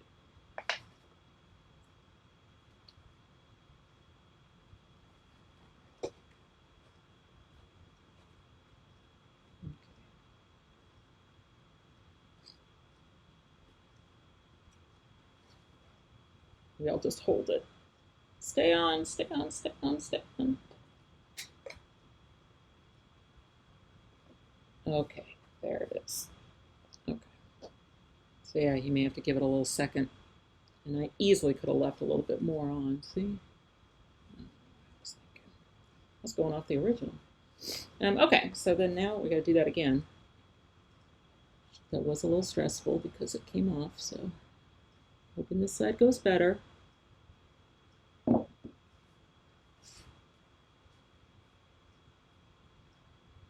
I don't have the magic of video editing like I do with my monthly card making with dies videos, where if something doesn't stick or I make a mistake or something, then I just fix it.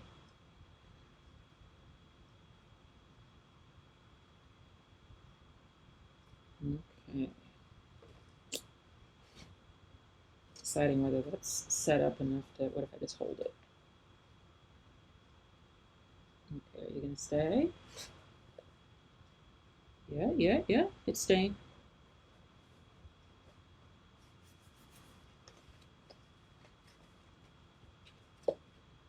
Ta-da!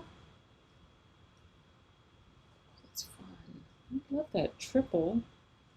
It's so fun. It's not that much extra work either.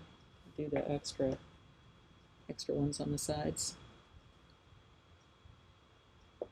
Okay, cool. All right, so now we just get to decorate. So remember that one, that pink one that has the flame and the thing on the back.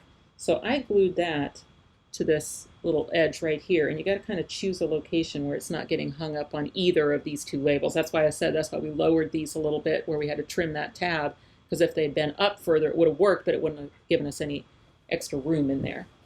So you know what? I might use a mini glue dot, maybe, because then I could just pick up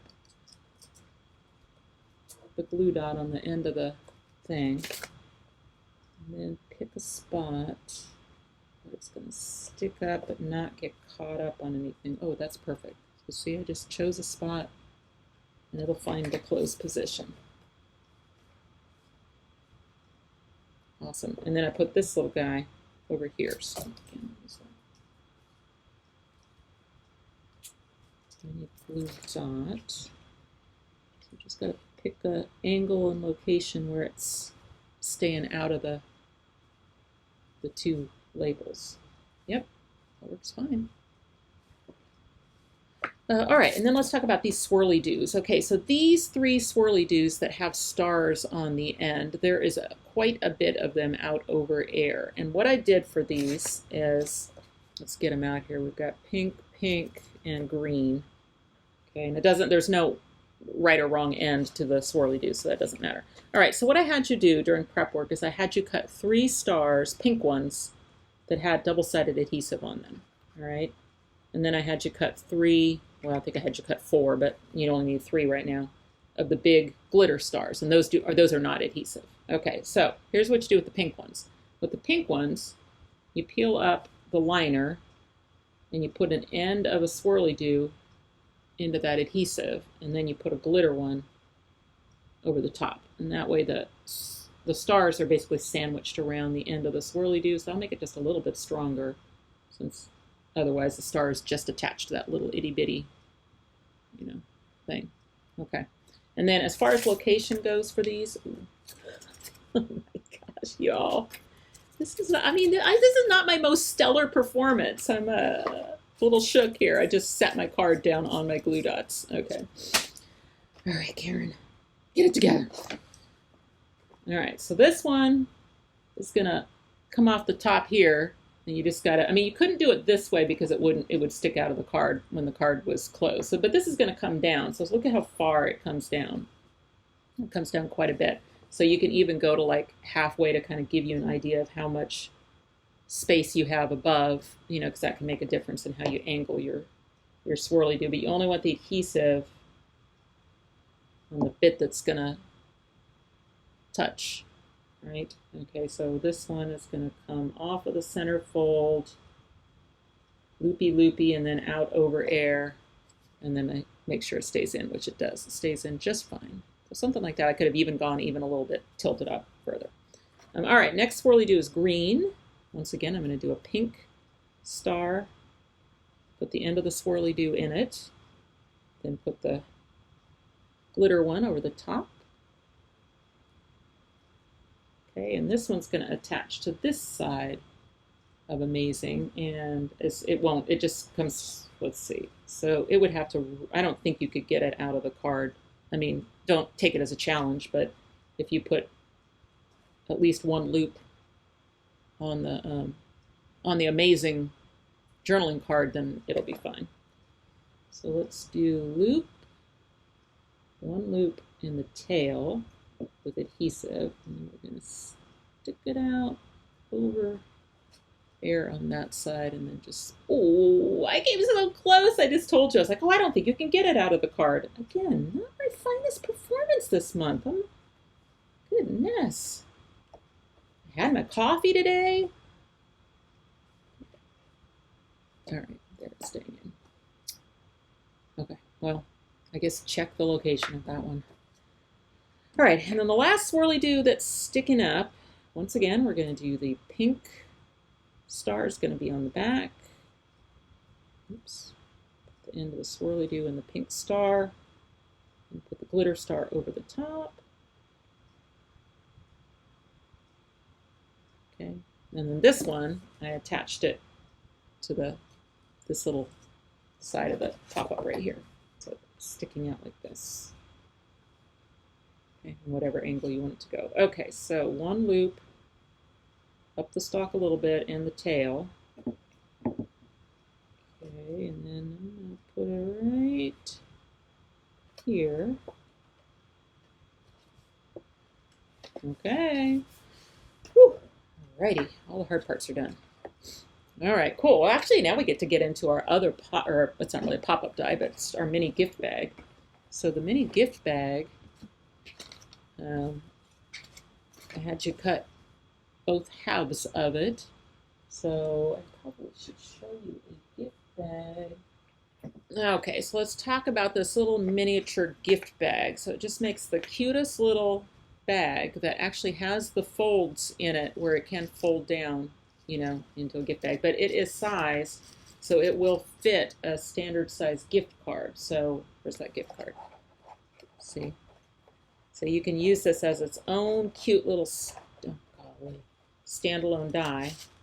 Put little gift bag or trinkets in, or gift cards or whatever. This one Sandy made, I thought was so cute. Looks like a minion. And so you can cut it as a solid bag like we did, but you also have the dies in that set to nest in. See, you've got circles and hearts that you can nest in and make openings in your bag. So you could do like little shakers, or you could have a, like this one's kind of see-through, so once you put something in there, you know, you'd see it through the opening or whatever. So just a adorable little cute bag.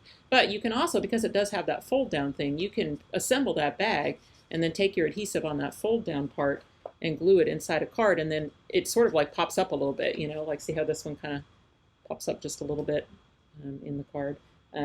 So yeah, so there's all sorts of things you can do with that cute little gift bag. So all right, let's make one.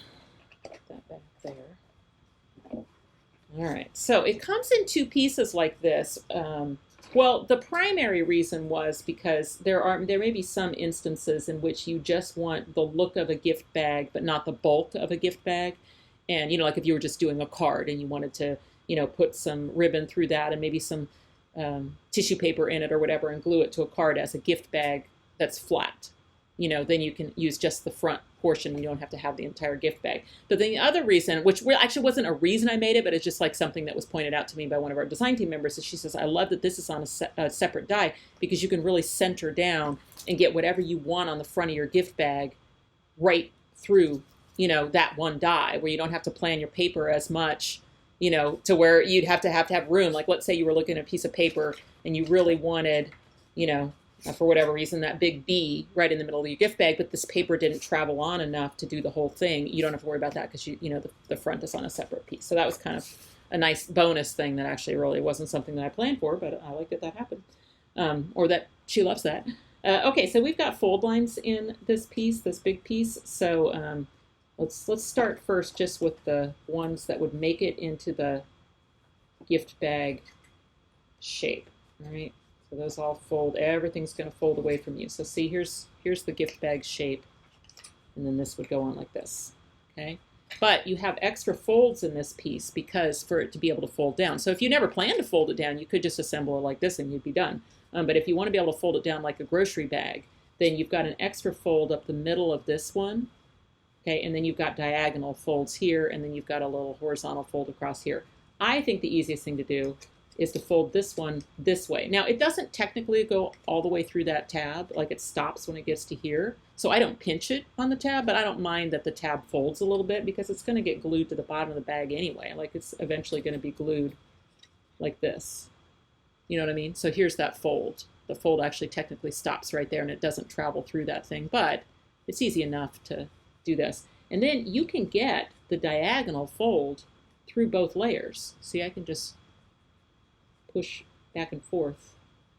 And I'm letting this stay bubbled because it doesn't technically have a fold through the tab, but I'm getting those two diagonal folds right there. Okay, so now this one's technically going to be a mountain fold when it folds in, but see what happens? It's almost like the raising platform, how those two diagonals make see how they're trying to come up like this, and then this is going to go the other way. So there's your grocery bag shape. Okay, all right, let's go over here and do the same thing. So I think it's easiest to fold this to the outside, and I just don't pinch it on the tab, but I want to get close to where I can get that diagonal fold through both layers. So I'm just going to go back and forth on that diagonal fold there. Okay, and then I'm going to come back out and I'm going to reverse this mountain and see how it's going to make that come the other way. Okay. And then the last fold is just this little vertical, or this horizontal one right here across the back, and it stops here, you know, it doesn't go all the way through to the other side, but I just kind of get that started or whatever. Now you can, now if you want to, before you even put the other one on, is I can squish this down, you know, see how it's accordion folding down, okay, and then this is going to come up, okay. So see, I'm working this up. I can get to that flat position even before I put the other side on. Make sense? Okay, so let me back it back out again. I'll show you what I did. don't know if I explained that very well. Okay. So once you've worked these folds, you're actually able to kind of squish this down. See, I'm accordioning it down here like this. Okay, oh, well, now it's just going to want to fold. But see, you have this horizontal fold here. So if you can get the bottom of the bag to start coming up, and maybe this tab is sticking out this way, or maybe this tab is already folded in. So it doesn't really matter just to get this started. And then these are going to fold in. And there's your flat position of the bag. Even before you've put it together, you can get to that position. Okay, and then if I flip that over, I just need adhesive on these two sides to be able to put this on. Now, is this the front of the bag or the back of the bag? That doesn't matter. You know, it depends on you. Do you want to be able to see the, you know, the mechanism and all that of how it folds down on the front, or do you want to have that hidden in the back? It doesn't matter. There's no right or wrong to that. Okay, so we're going to add adhesive here, in here. Okay, and then this can go right up to the top there, and over here to this side, right to the edge.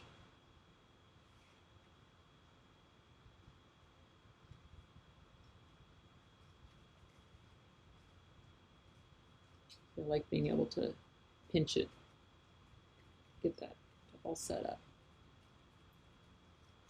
Okay, and then down here, basically you just have to, you know, you can decide if you want. I mean, I think it's better if the side tabs go in first. So what I would do is I would bring the side tabs in first, and then just note how much, you know, is going to get covered. It's basically just the perimeter, right? So you can just take adhesive around the perimeter of the side tab. Okay. Does not matter which side folds in first. That's just whichever aesthetic way you think looks best. For this project, you're not even going to see this, so it really doesn't matter. So I can bring that one in first, and then this one's going to come up, so I'm going to put some adhesive along that edge. Just give it a good press. Okay, and then there we've got our little gift bag. Cute. Now, if you were doing this as an actual gift bag, you could put ribbon and tape it on the inside, you know, to have little handles for your gift bag. Or if you don't want any handles, like I'm not going to use any handles on this one, then I'm just going to cover up the holes with an embellishment. Okay. So what we're going to do for this card is we're going to actually do it in the flat position. We're going to attach this folded bit just right here to the edge of the card. Okay. Now it's going to really pop up like this. If I had just a single raising platform, then I might leave it like that, but I don't like that as I close the card, I'm going to have to press it down. So what I'm going to do is I'm going to put a little spot of glue in the center right here as well. So it's going to be glued down here and here. So it still has a little bit of pop up, but not as much as if, you know, but you can do that. So if in a different card, if you had room for it or whatever, anywhere that you wanted to put it, you could glue just this base down and see how it's going to give you sort of that natural pop-up. I mean, I really tried on this one to figure out a position where I had room to put it in this position, but I just didn't. I didn't think it looked good, so I ended up trying it down here. But let's say you were using just a single raising platform. Hang on, let's get that card out. Then maybe this could go down like this, right? And you're only going to attach this thing, this back flap, and then it'll pop up a little bit, you know. Anyway, that was the idea anyway. So, okay, so we're going to put this in the card, and we're only going to use adhesive along the folded up flat part there, and then I'm going to put a little bit in the center here. Okay, and then for location, I'm going to put it right to the edge of the paper and just a little bit up from the bottom. So I'm trying to keep it out of my mechanism when it comes down, you know, so it doesn't create any kind of catch point or anything. So there we go. All right, let's see. That front edge right there. It wants to be free, but of course after it's in the card, or, you know, in the envelope or flattened for a bit, it'll stay down. But see, so I've only attached, ooh, golly gee, It's right here. Okay, so it's got a little pop-up to it right now. Although this one did, I mean, once you put a gift card in it, it'll get a little weightier too. Okay, so now let's talk about covering the holes there. So what I did is I had you cut a white stitched oval out of the raising platform, and then I said you should fussy cut one little red present to go on it. So that came out of the paper. And then that would be vertical. You want a vertical oval so that it'll cover the holes on your gift bag. Okay, and then you're just going to attach it to the gift bag. I went close to the edge here. I mean, it's overlapping just a little bit because I'm trying to cover the holes. Okay, but for the most part, it's mostly on the gift bag and just a smidge over. And you'll see what I mean when you put that on there. You want to cover the holes. So.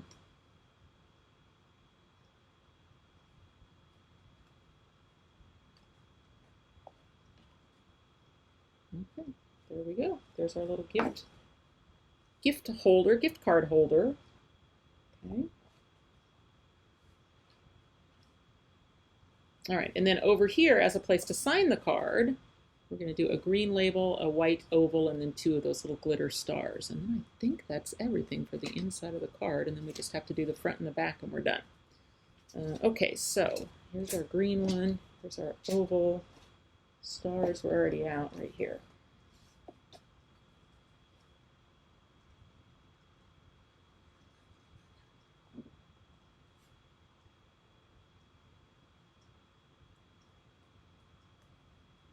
Okay, let's see. Let's look what I did with that. I just did 2 small stars, just kind of overlapping the edge. This. Okay, and then that can go really anywhere you want it to go. On that right-hand side of the card. Let's see where I put it. Let's see. Looks like I did here-ish. I guess I kind of had it in line with the gift bag over here.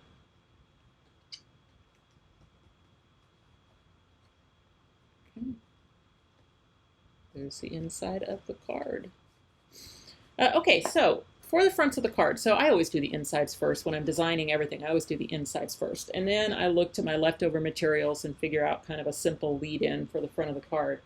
And with this one, it was really nice that we had a big 4x6 journaling card that I could use to basically make the front of the card. So I had you cut a piece of white that's a little bit bigger, so you can glue that to that.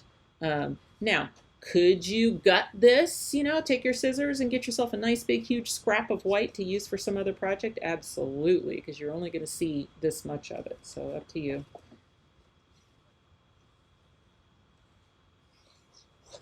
I had halfway thought about having you all die cut the white labels out of the center there, but then what if it slipped and then you didn't have the right frame, or you know what I mean? So I just thought, well, no. But for future cards, you could have absolutely die cut something on the inside.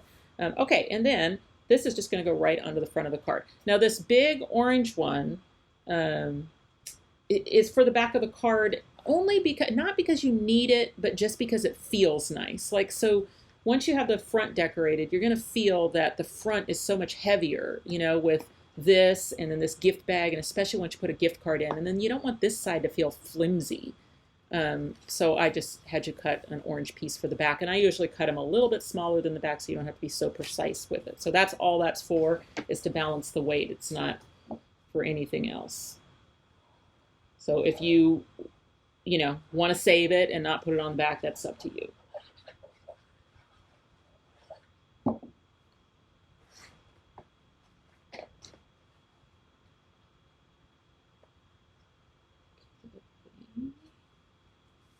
Do make sure you're decorating the front. You know, give it a quick look, because you would be surprised how easy it is to flip your card over and decorate the back as the front. Ask me how I know.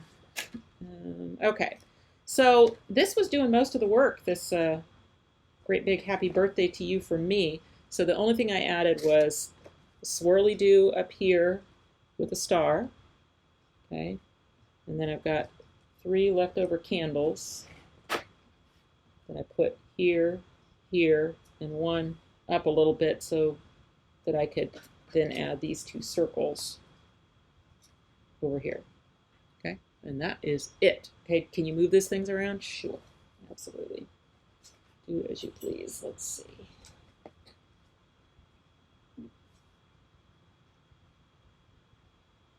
So people ask me about postage a lot if you're in the States. I mean, this one's going to be heavier than, you know, it's going to need some extra postage because it's rigid and because it's thick. So sometimes these, you know, some of the pop-up cards, I think the first one we did, that one would be fine. You throw that in a 5x7 envelope and it should be fine. But, you know, sometimes they end up being a little thicker. So there is a, if you're in the States, there's a,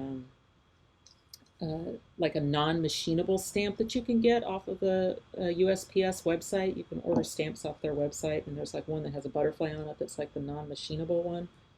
Sometimes I'll put that on it, or I'll just put one regular stamp and then 1 extra ounce stamp on it. And I really haven't had a problem mailing them. If I put that extra bit of postage on them, I can put them in my, you know, mailbox at home. And I haven't had any of them come back. So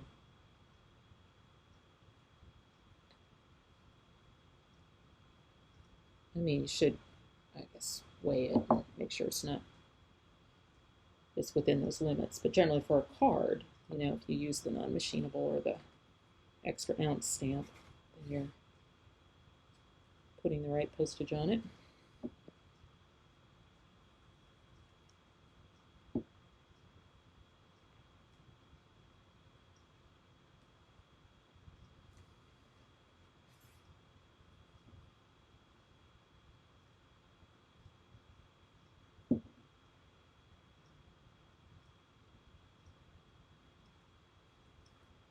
Okay, and the last thing is this piece.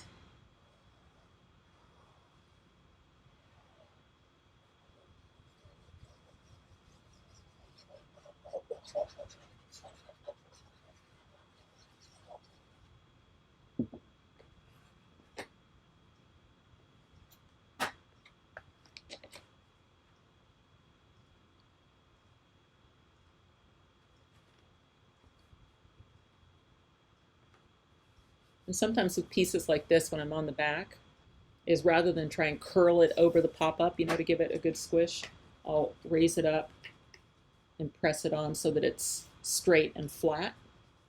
You know, it'll still make its own curve if it needs to, you know, to go around the pop-up. But that way you're not like basically building it with a curve in it, if that makes sense. So I'll go like this to make sure that it's flat. Okay, there we go. So that is ready. And that's the end of that card. We did it. We made 2 cards. Oh, we're done. Okay, so let's see. Let me find a 5x7 envelope. This one, I'm going to tell you, this one barely fits, but you can cram it in there. Or you could go with that slightly larger envelope, like a 6x9, I think. What's that called, an A9? You could do that, but I did shove this card in the A7 envelope earlier. And see, it just fits. Yeah.